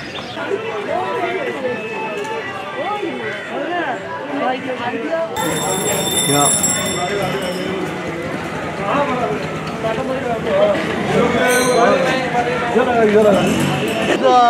The Ganges water, we take a holy dip to wash out the sin. When we finally finish our pilgrimage, when we finally walk home, we give donations to the poor people. It's like a good karma. So beggars from all over India, they know that this is the place where they're going to get money. 40,000 new people coming here every day to give money. So you will see a lot of people sitting around in the corners waiting for the money which is going to come from the pilgrim. So suppose I want to spend 100 rupees on these people, I'll come and give that 100 rupees to him and he will give me 80 coins. He's like a money changer. So there are a lot of money changers here who are here to give these coins, which I will give it to the beggars. 1 coin to each beggar. So money changers which are here to give money to the beggars, containers are to getting the Ganges water. These saffron shawls are for meditation. I told you that saffron is the color which attracts intellect. We are very close to the river, be very, very careful on the steps.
हाँ ना भी करिए बे उतार दे पीछे हुआ नैया वो जाते जाते अबे ना भी करिए उतार दे ऊपर उतार के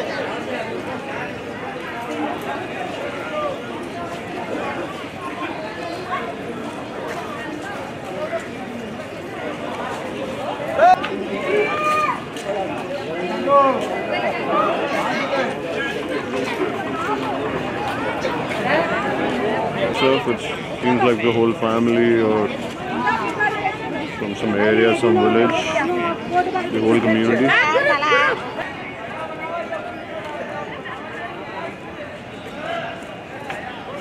In motorboats. Today everybody's in paddle boats. Motorboats are actually not allowed here, I'm sorry, sir. In the morning? Anytime. Well, we had the Yeah, we did it, which was wrong, you know. Oh. You can imagine if all these boats were motorboat, what would happen to this place, you know. It disturbed the peace. So in the morning hours, we prefer not to take motorboat. You know, we were supposed to go very far away from here. That's why we took the motorboat. Otherwise, this is the best way to see the river. You see that red temple there where the cages are? That temple goes in the water every monsoon. The water goes even higher. July, August and September is the time when the water goes over there. So never come here in September. Never let anybody come here in September. Is the water rushing by? Is it moving very fast? The river has a very sharp undertow. Even now the river is very swift. It has a very sharp undertow. During monsoon, it is like a sea. Very brushing, you're right. How deep is it now? It will be like 45 meters in the middle, which is like, 160 meters, feet.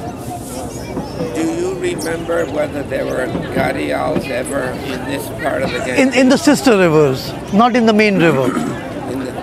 In Ganges we don't have, but in the sister rivers we have. Not in the olden days, many years ago. No, never heard about it. Look at the man doing the sun salutation by urn. He's offering water to the rising sun. The man on the right hand side doing it with hands.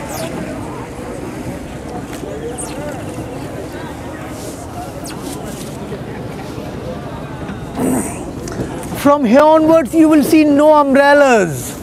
Most of the Brahmins stick to that ghat. Look on the right hand side. That's a good picture.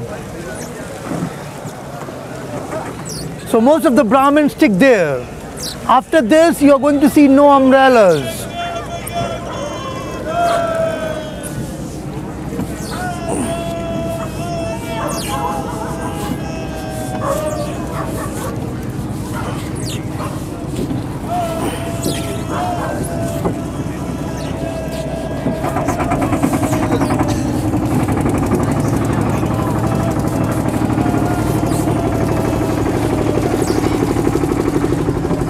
Now, if you please sit down, you will see more.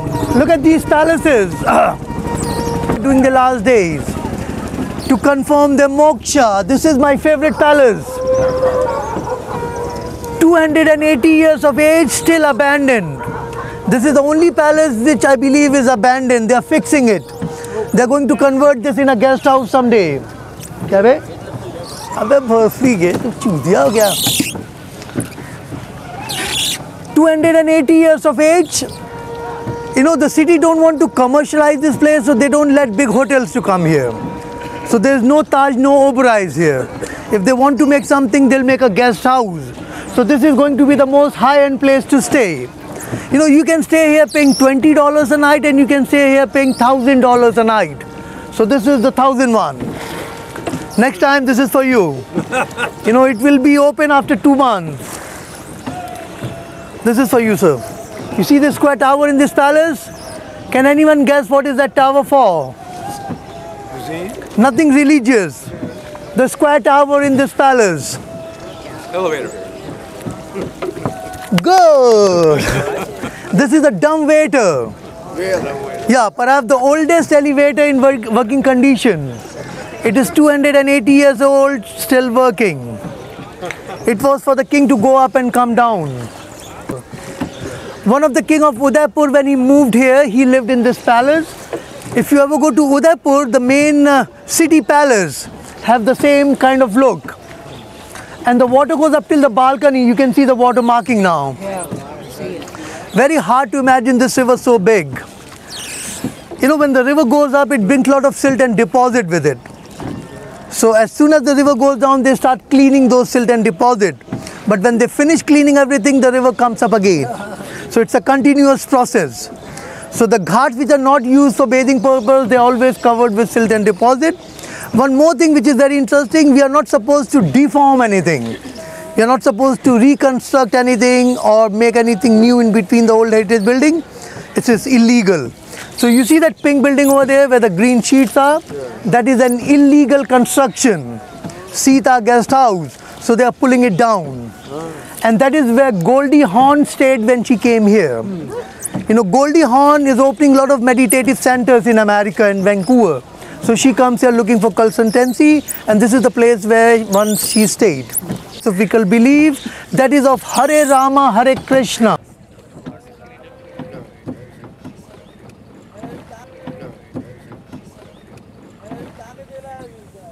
That's an ashram. Now very interesting, from that ashram onward up till that yellow building further left where the two lampposts are, everybody saw it? That is where George Harrison stayed.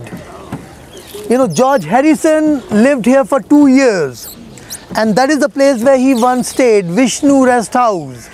So from this ashram onward up till that Vishnu Rest House was all occupied by the Beatles, and that is where they met Ravi Shankar, the sitar player, Maharishi Yogananda. So this whole area is very, very famous among the backpackers. Very nice gallery of George Harrison and Ravi Shankar, Maharishi Yogananda. The most famous place among the backpackers. You can see the graffitis. Chapo. The name of the ghat is Dikpatiya Ghat. The ashram was built by one of the merchants from Bengal, which is Kolkata.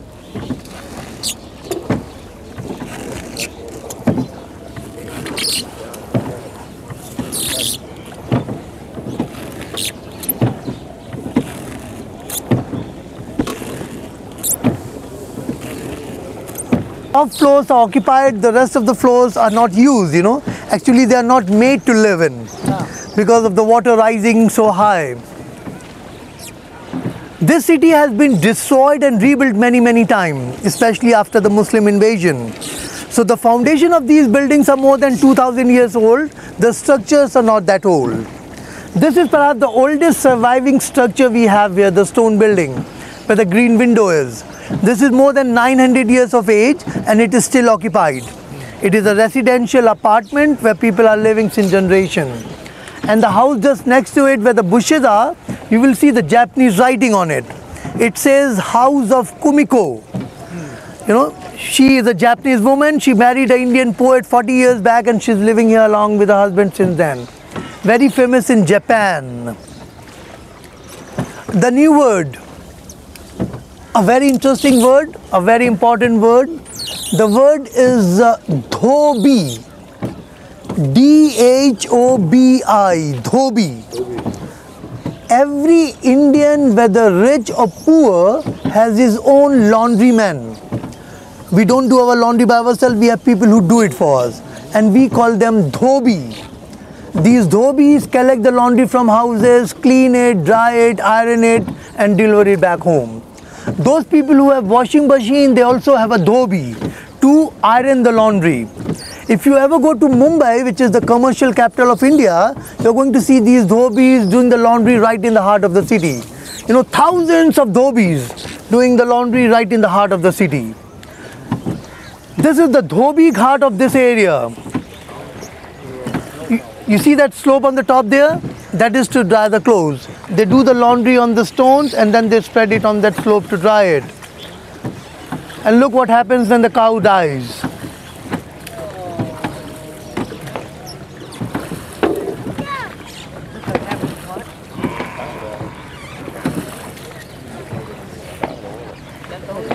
You know, they take out the hide and throw the cow in the water. I'm talking about the villages.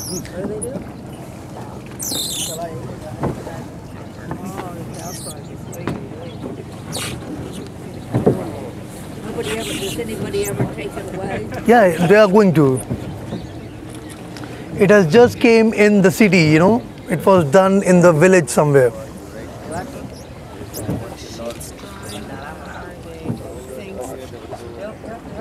इसको आगे निकल जाने दो, सुनो, इसको आगे निकल जाने दो। तुम लोग अंदर चलो, धोबी के पास ले चलो।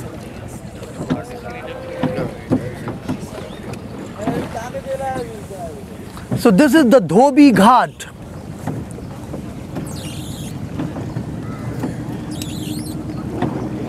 The stone which you see there is to wash the clothes.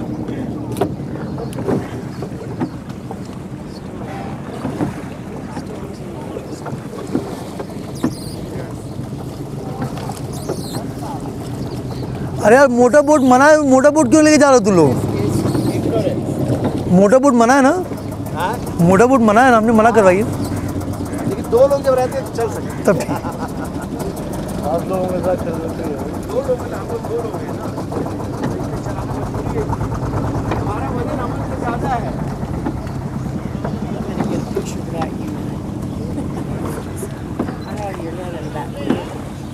Most of the time men do the laundry, ladies assist them. What do the ladies do? To sort out the clothes, soak the clothes, men do the hard work.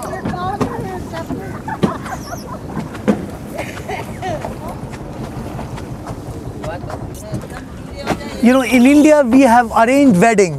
You know, parents look for brides and groom.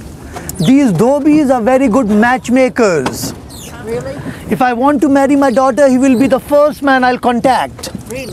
So very, very important part of Indian society. You know, in India we live in extended families. One house will have 10 to 15 members living together. So we don't only marry the boy, we marry the entire family. And we have to make it sure that the family is good. And these dhobis are very good help. They know all the dirty laundries. Very, very important part. They are like yantas. I don't know that. They are yantas, the mat makers. So very, very important part of Indian society.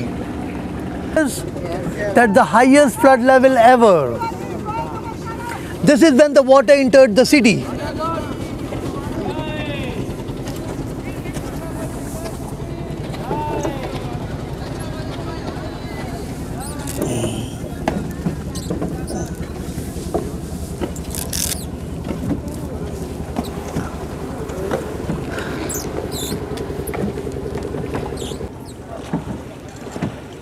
You can see how excited everybody is.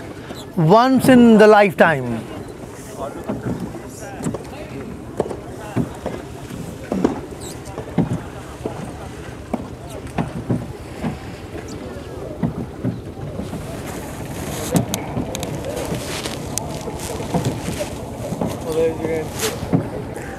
In this part of India, apartments are very new concept for us. If I want to make something, I'll make a house. And then we live in extended families. So one house like this will have 2 or 3 families living together. That one is a colonial architecture. If you please sit down, I'll tell you the final new word. The word is Dravidian. Can you pronounce it? Dravidian. Dravidian. The indigenous, the natives of this subcontinent, they are Dravidian. We all know the tribe Aryans. You know, Aryans were basically from central Russia. And being a superior tribe at that time, they scattered everywhere in the world. They came to this subcontinent for the first time, make it 5,000 years back. And they started pushing these indigenous to 1,500 years. So people who are living in southern part of this subcontinent, especially India, they are the indigenous of this subcontinent, and we know them as Dravidian. If you ever go to South India, you're going to see people with very dark color. They're almost black. They are short, strong and dark. They are Dravidian. People who are living in this part of India, they are Aryans and Dravidian mixed. That's why people are brownish in color. You will notice some Indian men and women with blue eyes. That's Aryan influence in India. The best example for that is Bollywood. That's Aryan influence. So the indigenous of this subcontinent are Dravidians and they live in South India. That's why you must have noticed that India is so diverse. Every 200 miles everything changes in India. The food changes, the color changes, the ritual changes, the language changes, food changes, even the air changes in India.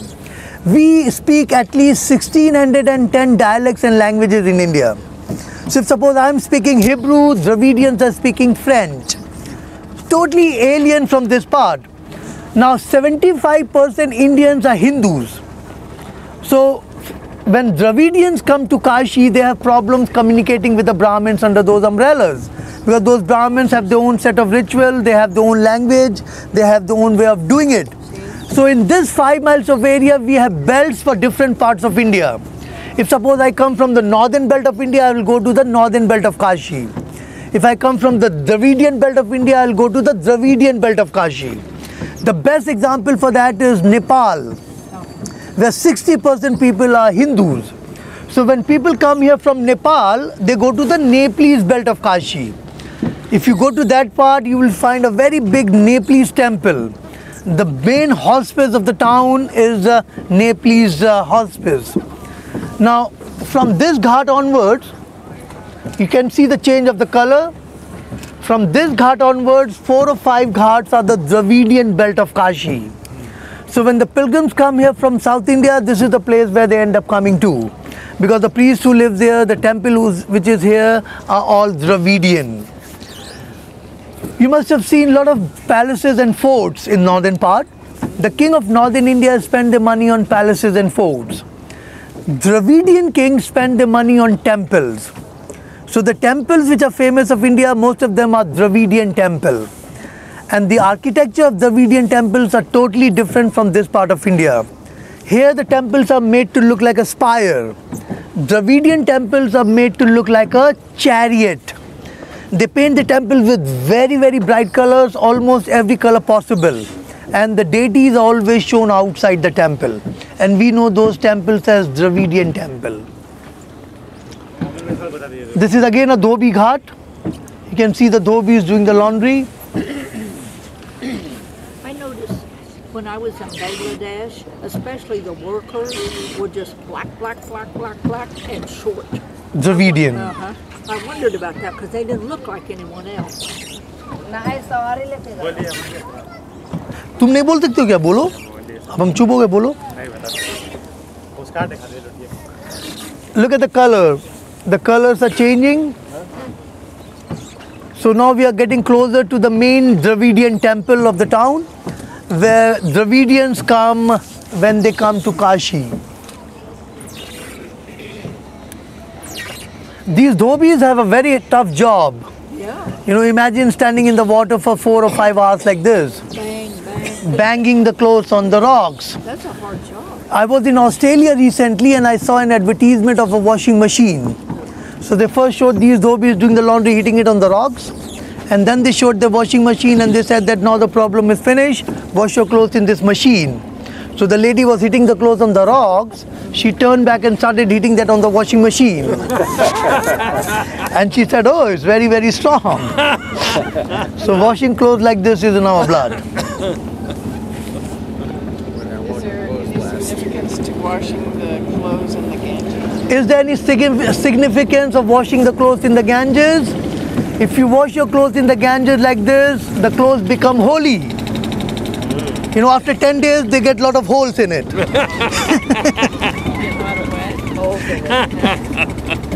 No, there's no significance. You know, it is the water.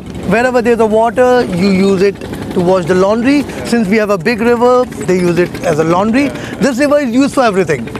Yeah. If you ever go to Mumbai, you know, you'll find the dhobis doing the laundry in artificial tank. You know, acres of land where dhobis do the laundry. Thousands of them, yeah. Look at this temple. This is the most colorful ghat in Kashi. The temple on the top is a Dravidian temple. It's the most miniature form of a Dravidian temple. Just multiply temple into 1,000 times. And that's how big the temples are in South India.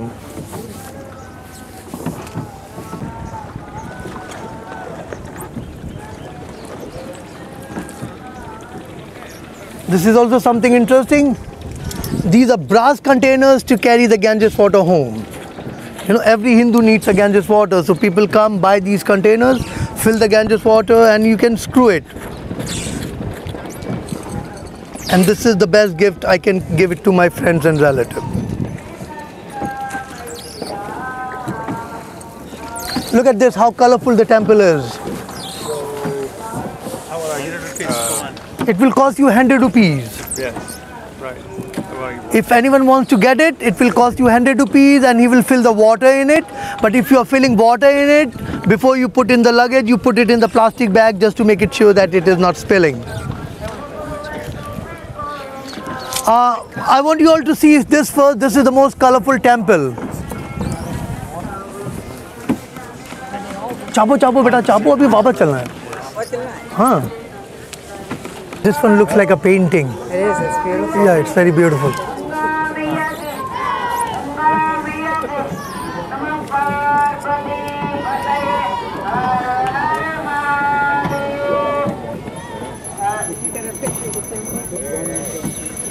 Okay, look at this. Chimney is there, the big and the small chimney. Yes. That is the electric crematorium. You know, the electric crematorium costs 10 bucks. So those people who don't have enough money for the wood, they can go there. मोड़ लेना इसे.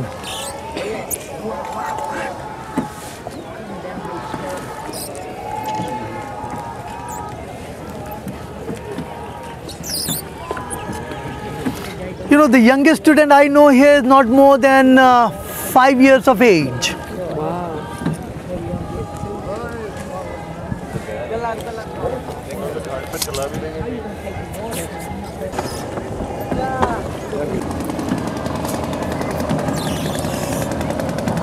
You can see the pile of wood and human ash.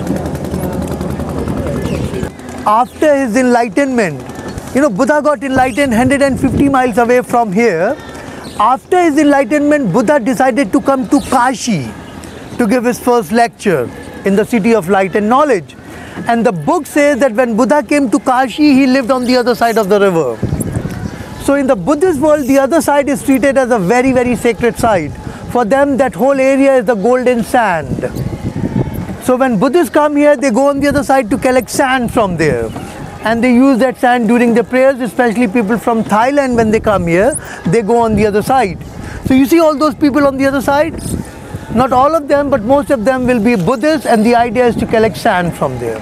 When we come here to collect water. When Buddhists come here, they come here to collect sand.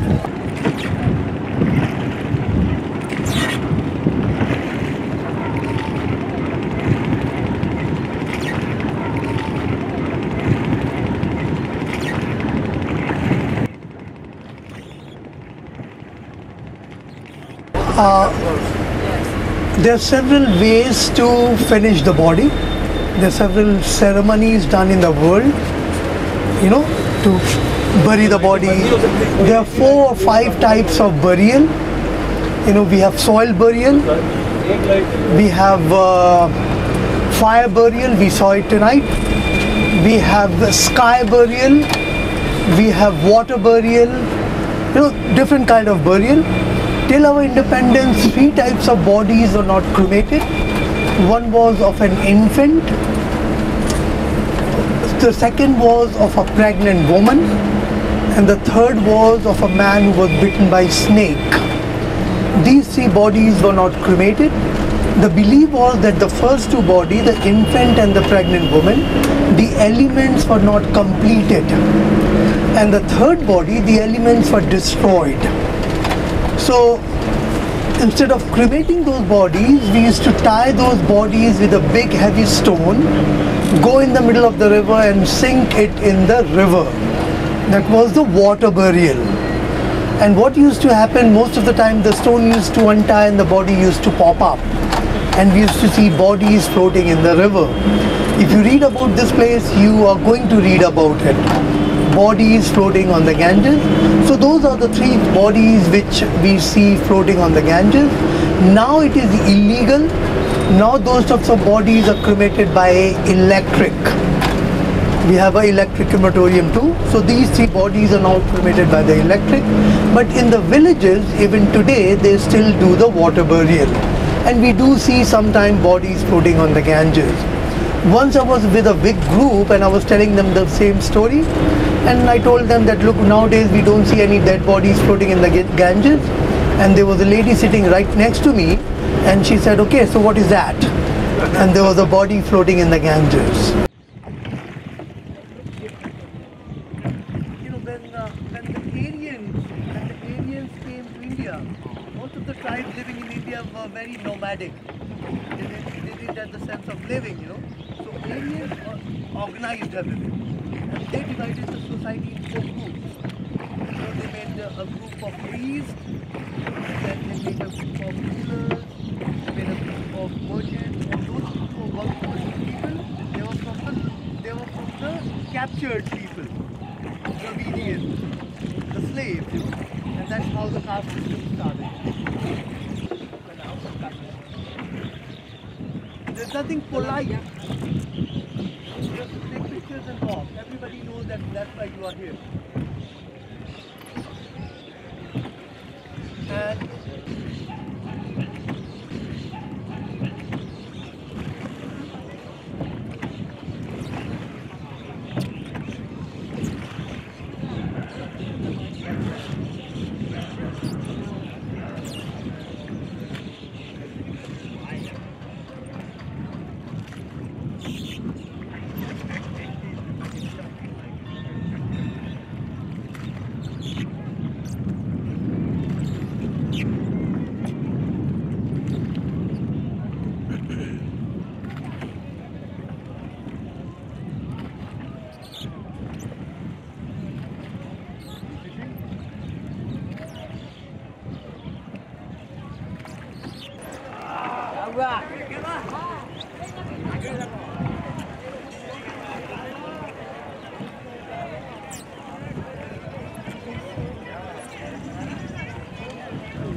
आइए gentleman ji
With spike on it.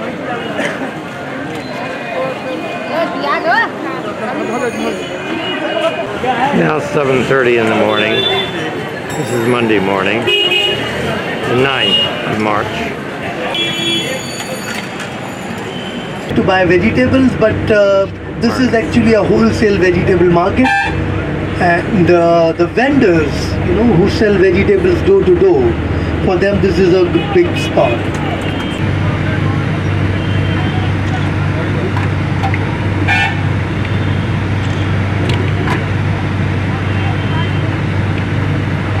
There's limes. Around. Lime.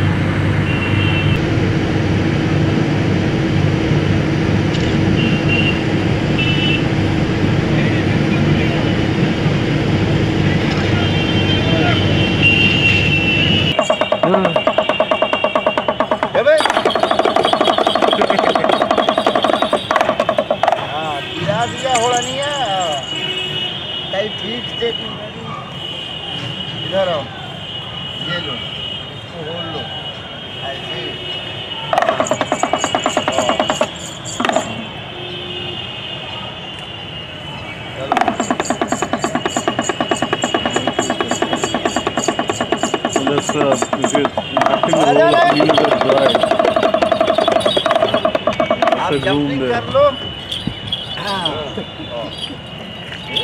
हाँ exercise करो Push-ups. और salute salute करो salute का That looks like some Chandelas. नशे में भांग हाँ It's high on marijuana. जाओ अब साहब लोग से मिल लो थोड़ा सा That's what he said. Yesterday evening he had some marijuana. इधर जाओ पापा की यहाँ फोटो खिंचवा लो ये आपने लगाया क्या इसके रंग जो है इसके ये जो डाई किए थे जापानी में शूटिंग था जापानी का शूटिंग था तो बोला हमें कोई रंगीन मंकी लाइए तो हम डाई करके ले गए तो बड़ा खुश हुए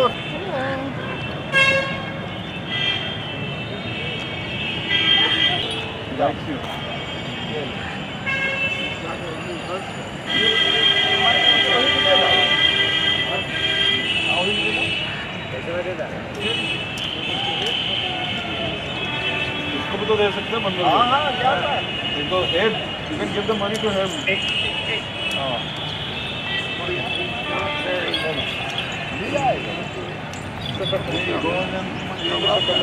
सलूट करो नमस्ते कर दो नमस्ते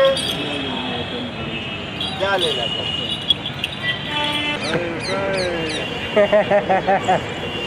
चल बेटा चल चल नीचे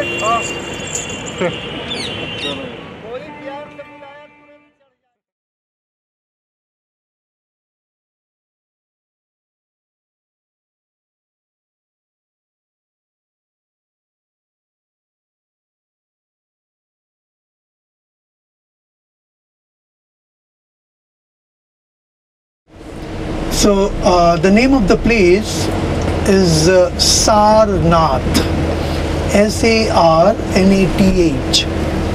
We are going to see Sarnath. Sarnath means a deer park.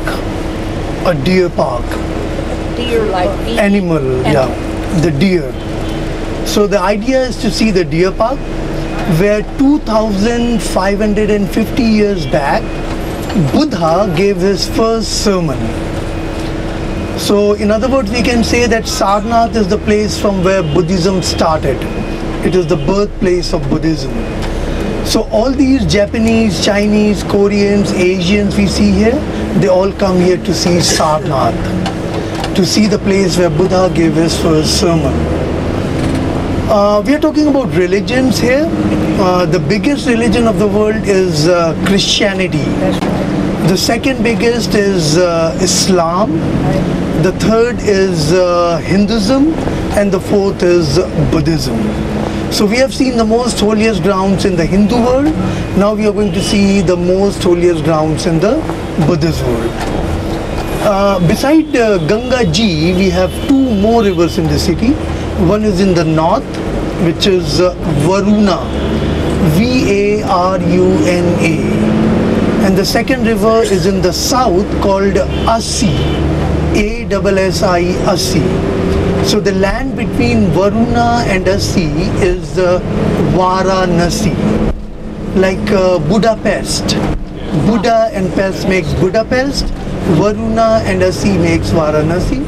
This river is Varuna. So once we cross the bridge, we are not in the city. This is the road which goes to Nepal. It takes 7 hours from here to the border of Nepal. So we are very close to the Nepalese border. The first town from here in Nepal is Lumbini, L-U-M-B-I-N-I, the place where Buddha was born. Buddha was born in Lumbini, which is now in Nepal. In fact, Buddhists have 4 holy places. The first place is Lumbini, where he was born. The second place is 160 miles away from here, called Bodh Gaya, B-O-D-H-G-A-Y-A, the place where Buddha got enlightened. The third place is Sarnath, the place we are going, the place where he gave his first sermon. And the fourth place is also very close from here, make it 200 miles away from here, called Kushinagar, K-U-S-H-I-N-A-G-A-R, the place where Buddha passed away. So except Lumbini, the place where Buddha was born, which is now in Nepal, the other 3 places are in India and very close from here. We are going to see the place where Buddha gave his first sermon, the place from where Buddhism was born. It takes 25 minutes from here to Sarnath. The road is not good, it is broken, so it will be a bumpy ride. I'm going to take 15 minutes to talk. I'm going to talk for 15 minutes so that when you go there you understand what you are seeing. There are 2 terms in Buddhism. The first is Buddha. Everybody knows Buddha. And the second is Bodhisattva. Bodhisattva. Buddha is not a name, nor Buddha is a title given to anyone. Buddhahood is a stage. The stage where anyone gets enlightened becomes Buddha. So we all can become a Buddha if we get enlightened. We have 7 energy levels in our body and we call them chakras. It starts from the spinal cord. That's why whenever we meditate, we always cross our legs like a lotus to increase the chakras upwards.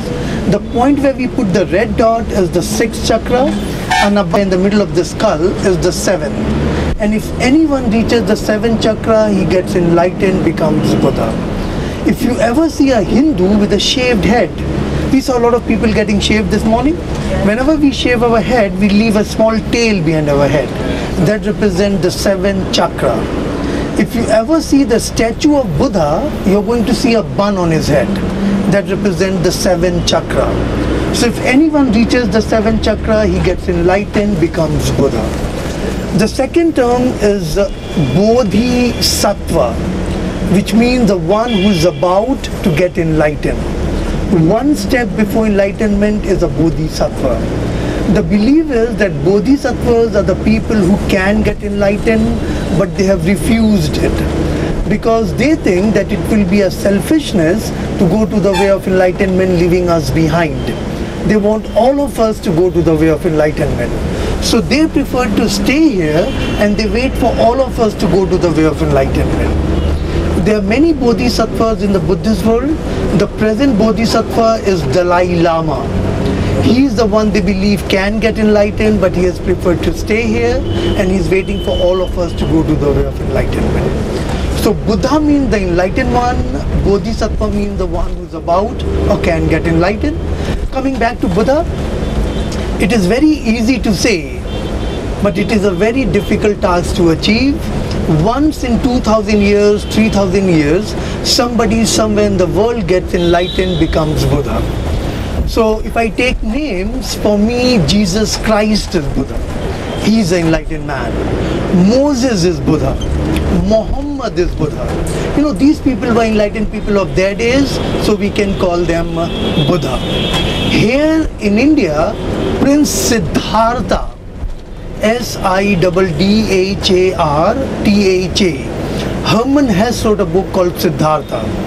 You know, he was born in a royal Hindu family, so we know him as Prince Siddhartha.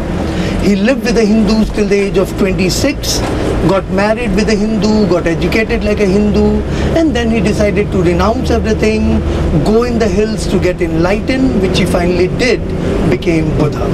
So Prince Siddhartha, after he got enlightened, became Buddha. So we are going to see the place where Prince Siddhartha, who became Buddha, gave his first sermon. Now, I have told you so many things, but there will be no test. I'm going to give you 4 animals. I'm going to tell you 4 animals, and this is the only test you are going to get. You know, I'm going to ask you these 4 animals after 10 minutes. These 4 animals tell the whole life story of Prince Siddhartha, who became Buddha. Now, before I tell you these 4 animals, I have to tell you that 99.9% Buddha's story is true. It has been recorded. Some percentage of Buddha's story being a non-believer, for me they are mythologies. Like in most of the Buddhist texts, they say that when Buddha's mother was pregnant, she saw a dream that a white elephant is entering her womb, which means that she's going to get a power. I believe it's a mythology. the dream of Buddha's mother dreaming of a white elephant entering her womb. The second thing sounds more weird. The book says that he was born from a mother's armpit. And as soon as he was born, he started walking. So these two things are mythologies. The first animal to remember is this white elephant, which her mother saw when she was pregnant, and it is the sign of power. Prince Siddhartha was born in the month of May. So he was a Taurus. So the zodiac sign of Buddha is a bull. This will be the second animal. When Prince Siddhartha renounced everything, when he went in the hills, he went on a horse. The horse took him to the forest. This is going to be the third animal. And the fourth animal is a lion, which is the royal emblem of the kingdom in which he was born. He was born in a royal Hindu family, and the sign of that kingdom was the lion. So the lion, which is the royal emblem, the horse which took him to the forest, the bull is the zodiac sign of Buddha, he was born in the month of May, and the white elephant which her mother saw when she was pregnant. Just remember it for 10 minutes. Now, for any religion, whether it is Christianity, Judaism, Islam, Buddhism, Hinduism, any religion, there are three things required for religion. The first is philosophy, the second is rituals, and the third is mythology. Philosophy, rituals, and mythologies. And if you take any of these three things out from the religion dies. The religion cannot survive without any of these three things. For example, if suppose we go to our temple and the priest talks philosophy, we might understand it. But if a peasant, say for example the rickshaw pullers which we got yesterday, after working for 8 hours like that, and at the end of the day they go to the temple for the peace of mind, and the priest talks philosophy, that will always go over their head. So philosophy is for someone who is in a comfort zone. A common man needs something simple, which is rituals. Like go to the church, like candles in the church. You don't have to think a lot, but it brings peace to you. Whatever we saw in Kashi since yesterday and this morning, they were the ritualistic beliefs of our Hindu faith. Like the ceremony, the concept of holy water, ringing the bells in the temples, symbolisms, these are rituals. So rituals, I believe, is very, very important for any religion. And if suppose I want to tell something good to my kid, if I want to explain God to my 5-year-old kid, I have not understood God so far. So how can you make a 5-year-old kid understand God? For that, I will tell him a good story, which is mythologies. So rituals and mythologies are very, very important for any religion. If you look at the history of any religion, you will notice that whenever a religion starts, it starts as a movement, as a reform, as a revolt against the society. And then the founder adds his philosophy in it. It becomes a philosophical movement. And then when we start joining it, we start adding our rituals and mythologies in it, and it becomes a religion. And this is true in every religion. When we talk about Buddhism in India, for us Buddhism was not a religion at all.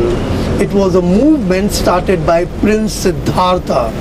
For us, Prince Siddhartha was a social reformer of his time. Like any other social reformer, he revolted against the most corrupted and the deformed form of the prevailing Hindu society at that time. He revolted against the caste system in India, which was very deformed and very, very corrupted. He was the first man who talked equality in India. He revolted against the Brahmanism, the top caste, and he created his own movement. If you read the early texts in Buddhism, you will notice that Buddha never talked about God, and he never projected himself as something supernatural. And the most surprising and interesting thing is that he said no to images and icons. He just rejected it. What he emphasized on was self-realization. He was fighting against the Brahmanism. I told you that without a Brahmin priest, I cannot do most of my ritualistic beliefs. If suppose I go with the ashes, without a Brahmin priest assisting me, I cannot disperse the ashes in the river. So he revolted against it. Who is this middleman doing in between me and God? Why should I take him? And when he noticed that it is a very strong lobby to defeat, he said, oh, I don't know. He said, I don't need anyone to go to my God is within me. And he always used to say that self-realization is the best religion. And this is what I like the best in Buddhism. And the movement started by his sermons. He used to stay at one place and the next day he used to go to another place, giving his sermons to whomever he met. We are going to see the place where he gave his first sermon, and then his followers did the same thing without any concept of God and without any statues. That was 2,550 years back, 6th century before Jesus Christ, and it continued for at least 300 years like this. 270 years after Buddha passed away, around 3rd century before Jesus Christ, we had an emperor called Ashoka. A-S-H-O-K-A. He is one of the best emperor we had in India so far. Almost half of India was in Ashoka's control. Some part of Afghanistan was in Ashoka's control. So he was a very powerful, influential Hindu ruler. Like Alexander the Great, we know him as Ashoka the Great. Buddha was 6th century before Jesus Christ. Ashoka was 3rd century before Jesus Christ. When Ashoka heard the words of Buddha, he also got impressed by the words of Buddha and decided to spread the words of Buddha. So the credit of spreading Buddhism in India and elsewhere in the world goes to Emperor Ashoka. He is the man who is responsible for spreading the words. Before that, Buddhism was very, very institutional. It was limited to a very, very small section of Indian society. Ashoka is the man who took it to the common people. That's why he's very famous among the Buddhists also. Now, when Ashoka started spreading the words among the common people, the most difficult problem he had was how to spread the words of Buddha among the common people. Because in India, we were all worshipping statues and images, 22 million gods and goddesses, and Buddha strictly rejected everything. So in order to spread the words of Buddha among the common people, Ashoka started making big columns. Those columns were 50 feet tall columns, and on those columns he used to chisel good teachings of Buddha, so that people who are educated can read those inscriptions and may become a Buddhist. And for those people who are not educated, Ashoka made symbolisms for them. And most of the time those symbolisms were the capital of his pillars. Ashokan columns are the world's most famous column. He made those columns in many parts of northern India with the inscriptions and symbolisms on it. We are talking 3rd century before Jesus Christ. And this is how the faith went to the common people. Now, when we talk about caste system in modern India, we always say that caste system in India has been outlawed. A man from the lowest of the lowest caste can also become the president of India, and we have several examples for that. But during then, like I told you, caste system was very, very corrupted and very, very deformed. People who were from the lower caste, they were not allowed to even sit together with somebody who was from the upper caste. They were not allowed proper education. So when the words of Buddha became popular during the time of Ashoka, most of the Hindus who were from the lower caste, for them this was a very interesting movement. And just to escape the caste system, they started converting themselves into Buddhism. So Buddhism started in India just because of these Hindus from the lower caste becoming Buddhist. And during then, at least 30 to 40% Indians were from the lower caste. So a large number of people became Buddhist, and this became a very, very popular movement at one time. Interesting thing happened after that. Slowly and slowly, these Hindus who became Buddhists, they thought that if they are following Buddha and treating him as a god, as a divine figure, why not his statues? Why not his images? So they started making statues and images in Buddhism. So statues in Buddhism, I believe, is the Hindu influence in Buddhism. And this is when the faith got divided in two. One started worshipping him, started making statues and images in Buddhism, and one remained like philosophers and teachers. There are two major sects in Buddhism. One is known as Mahayana, and the other one is known as Hinayana. But people who follow Buddha as a reformer, as a spiritual teacher, they are very, very small in number. You can't even see them. Very surprising that the founder himself said no to statues and images. But the largest number of statues made in any religion is in Buddhism. When they started making statues and images, they made it everywhere.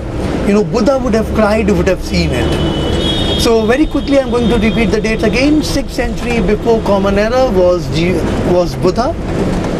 started as a philosophical movement. It remained like that till the time of Ashoka, that was 3rd century before Jesus Christ. Ashoka, in order to take this faith to the common people, started making pillars with the inscriptions and symbolisms on it. The first ever recorded authentic statue made in Buddhism was 1st century AD. So there's a gap of at least 600 to 700 years between him and statue worship. So if I rephrase the sentence, I will say that it took at least 700 years for a movement to become a religion. Holy site, they first go and see the stupa and then they go to the temple. Stupas, like you see there, is a very huge structure, cylindrical but solid. You cannot enter a stupa. There is no door, no window to a stupa. It's a solid structure. That is a commemorative stupa built by Emperor Ashoka to commemorate the exact place where Buddha gave his first sermon. This used to be a very big deer park, a very big grassland. Buddha gave his sermon somewhere over there. When Ashoka came in power, in order to commemorate the exact place, he built a huge commemorative stupa there. So when Buddhists come here, they first go and see the stupa, commemorative stupa, and then they go and do the rest of the things. Like I said, for Buddhist, temples are not so important, stupas are more important. There are 3 kinds of stupa. The first one is known as a votive stupa, V-O-T-I-V-E, votive. The second one is known as a relic stupa, and the third one is known as a commemorative stupa. That is the only commemorative stupa in the world, commemorating the exact spot where Buddha gave his first sermon. The most common stupa is a votive stupa. Votive stupas are just like a votive candle. Like when we go to the church, we light candles in the church. When we go to the Ganges, we float the candles on the Ganges. Similarly, when Buddhists come to these places, they make their prayers and wishes and they make a votive stupa. It can be a very, very small stupa. It can be a very, very big votive stupa. So 95% stupas in the world are votive stupas to make prayers and wishes. You see these small mounds everywhere? All these mounds are the foundations of the votive stupas built in different periods of time, from 3rd century BC up till 11th century AD, to make prayers and wishes. The second stupa, or you can say the third stupa, is known as a relic stupa, which originally had some relics of Buddha inside it. When we talk about relics of Buddha, we talk about the ashes of Prince Siddhartha. When Prince Siddhartha died, he died like a Hindu, so he was cremated like a Hindu. But his ashes were not dispersed in the river like we normally do. Instead of dispersing those ashes, they preserved those ashes in a small temple for the future. But after some time, all the monks and followers, they started fighting over those relics. Everybody wanted some remains of Buddha. So finally, they distributed those relics among 8 monks. And those 8 monks, in order to spread the words of Buddha in their respective places, they made 8 relic stupas in different parts of India. They put their share of relics in the foundation and built a stupa on it. That was the relic stupa in the beginning, make it 6th century before Jesus Christ. When Ashoka came in power, since he was also spreading the words and he had nothing of Buddha with him, he opened 7 of those 8 relic stupas, took out most of the relics out, and then he redistributed it. Not only in India, in some other countries also. So dispersing those ashes, they preserved those ashes in a small temple for the future. But after some time, all the monks and followers, they started fighting over those relics. Everybody wanted some remains of Buddha. So finally, they distributed those relics among 8 monks. And those 8 monks, in order to spread the words of Buddha in their respective places, they made 8 relic stupas in different parts of India. They put their share of relics in the foundation and built a stupa on it. That was the relic stupa in the beginning, make it 6th century before Jesus Christ. When Ashoka came in power, since he was also spreading the words and he had nothing of Buddha with him, he opened 7 of those 8 relic stupas, took out most of the relics out, and then he redistributed it. Not only in India, in some other countries also. If you move a little bit ahead of you, you see that big elevated circle in front of you? This is the relic stupa built by Emperor Ashoka, 3rd century before Jesus Christ, and it was more or less like that big commemorative stupa. But one of the king of Varanasi, he thought maybe just like pyramids, there must be some treasures inside it. And just to find out those treasures, he knocked the entire stupa. And what he found inside was a big box, and inside that box there were some relics of Buddha inside it. And since in Hinduism we don't keep the relics with ourselves, when the king found those relics, he dispersed them in the Ganges. So the relics are gone, but the box, they say, is still in Calcutta Museum. When we go to the temple, we put symbolisms on ourselves. But when Buddhists come to these places, instead of putting symbolisms on themselves, they buy gold foils and stick it on the holy place. So you see those gold foils there? That shows that it is a holy place. It's a Thai way of doing the prayer. Nowadays they make stupas of different kings and different monks. If suppose a king dies in Myanmar, he will be cremated like us and then he will be turned into a relic stupa.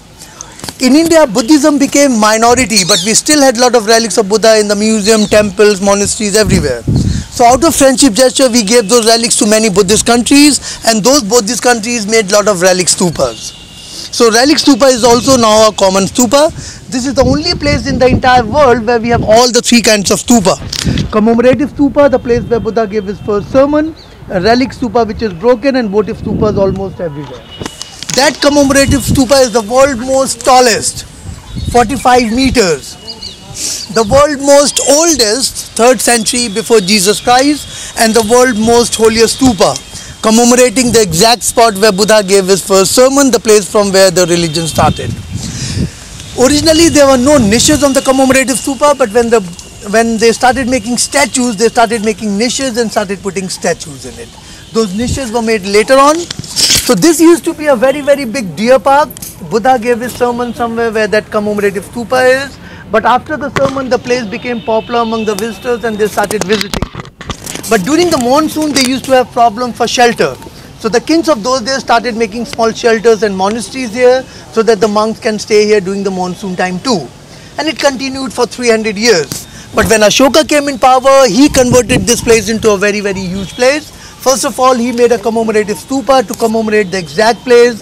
He made Ashokan pillars with the symbolisms and everything. And then he made monasteries and convent. Till 11th century AD, this place was full of Buddhists. At least 3,000 to 4,000 Buddhist monks were living here till that time. 5th century AD to 7th century AD, I told you, is the golden period of Indian art. And that was the time when some Chinese travelers visited India. And they took all the information to China and they penned it down. So everything which we know about Buddhism and all these places is through those Chinese texts. They made figures, diagrams, maps, everything. So when the British came here looking for all these stuff through those Chinese texts, they found a very big mound coming out from nowhere. So they thought that if there's such a big mound, there must be something else inside it. And this is how they started digging, and this is what they found. The dig is still going on. The last statue which they found here was only 2 months back. So there's still a lot of things hidden around this area. So it is an active Buddhist dig. The first wall on the left hand side, on the other side of the wall, we had the monasteries and convent where the monks and nuns lived. And if you go further inside and walk along those fences, you will see a lot of deer there. We still have a deer park. You see that open house there where the glass cage is? That holds the broken fragments of the Ashokan pillar on which we had that lion capital. The world's most famous column. The big ruin on the right hand side is the most holiest temple in the Buddhist world. That was the place where we had the heart of Buddha. That was the place where Buddha spent at least 6 or 7 monsoons visiting here. So 5th century AD was the time when they invented making temples in Buddhism. So they built a huge temple there. So I am going to show you the broken fragments of the Ashokan pillar. I will show you the temple, and then you all can go and see the commemorative stupa. Was the lion capital which we saw in the museum. If you see the pillar in the middle, you will see the inscription. The language chiseled here is Pali language, P-A-L-I. It's a dead language now, but during Ashoka's time, this was the most widely spoken language. So in order to take this faith to the common people, this is what he chose. And this is how the faith went to the common people.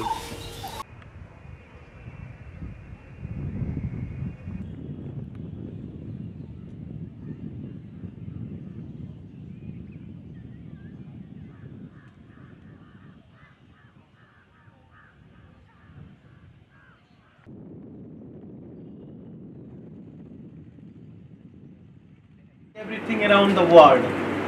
During the trip of my country, you have seen some beautiful art, but look at something what maybe you have not seen, because brocade never comes in export market, never comes for the resale.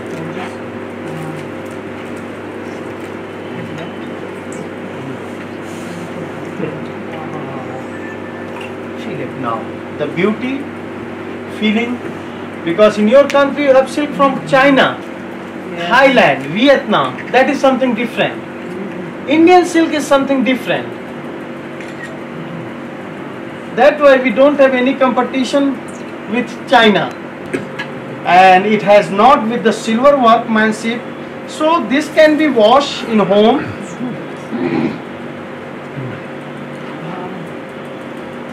Beautiful colors.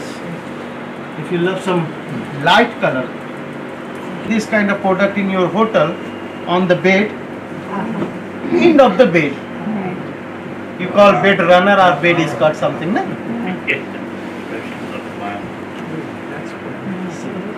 After having 10-15 times as a bed runner, you can put them on the table also. This is what we call real brocade. In term of material, term of work. These are the wall pieces. Nice to put on the wall to cover any big space. Sometimes you can put this on the table also, but not for every day. Occasionally when we need to decorate our home, we use this kind of accessories. Look at this one. The beautiful colors.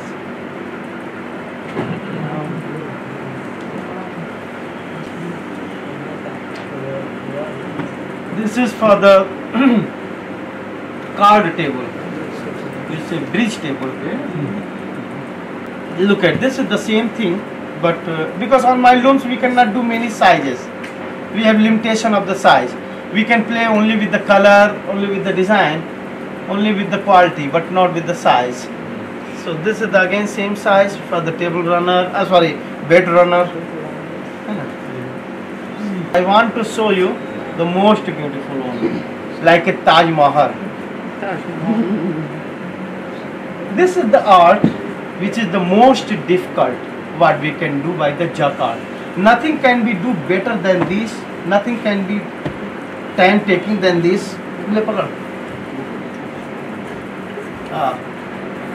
My favorite design.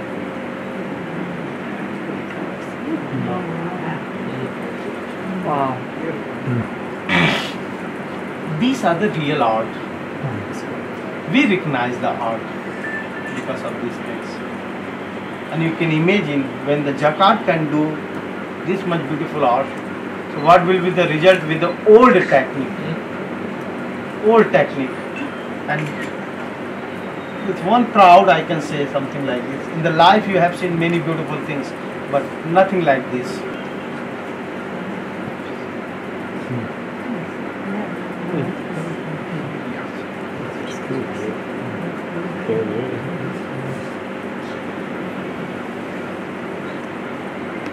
So $450 for these pieces, and after discount $90 and $360. And if you want same product, but in case this size is very big, you put rod, hang them on the wall.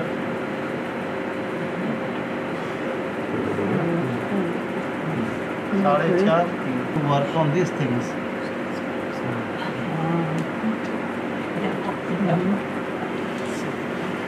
So these sizes are $300. Big sizes you have seen $450. After discount, this will be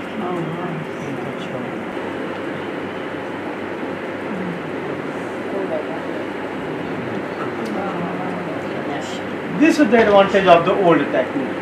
This much color work, this much fine detail work cannot do by the jacquard, only with the old technique.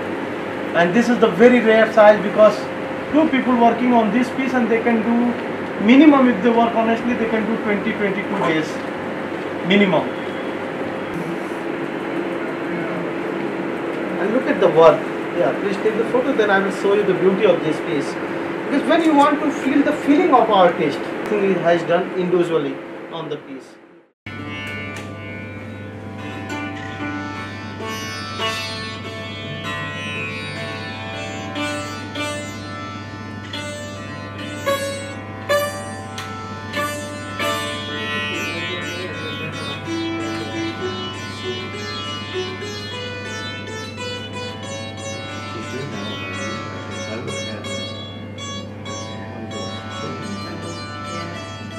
take a sample of it.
you. I hope I enjoy.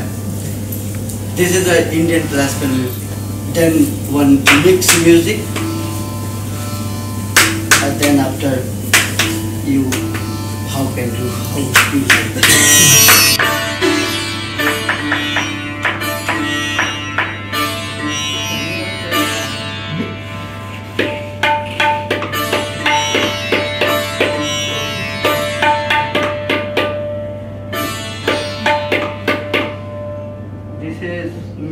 And this is like a very high blower.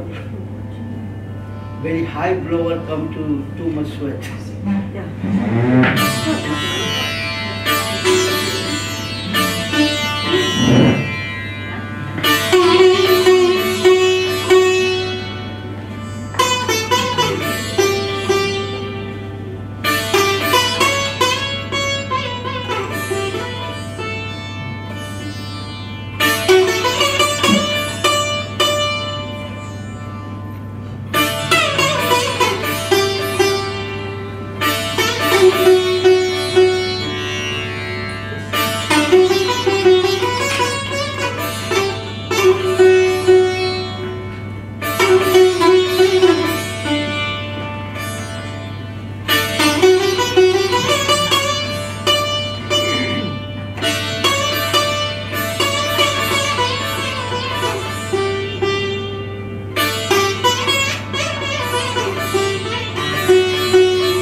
fusion style, and there is a many music inside. I put it little my Indian classical also, jazz classical also, having a little bit every Sufi, everything inside. I joined. That is called fusion music.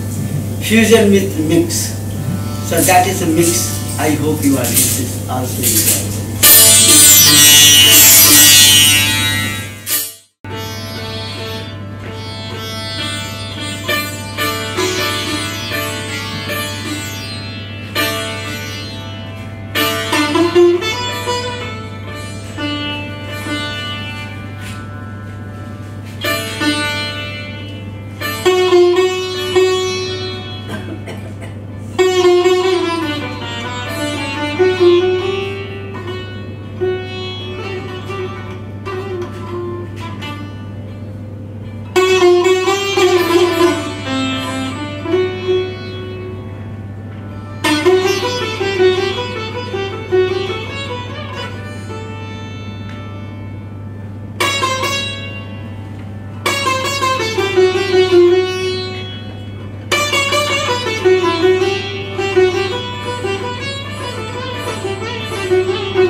We're in the lobby of the Radisson Hotel in Varanasi, getting ready to leave, but there's a wedding party here.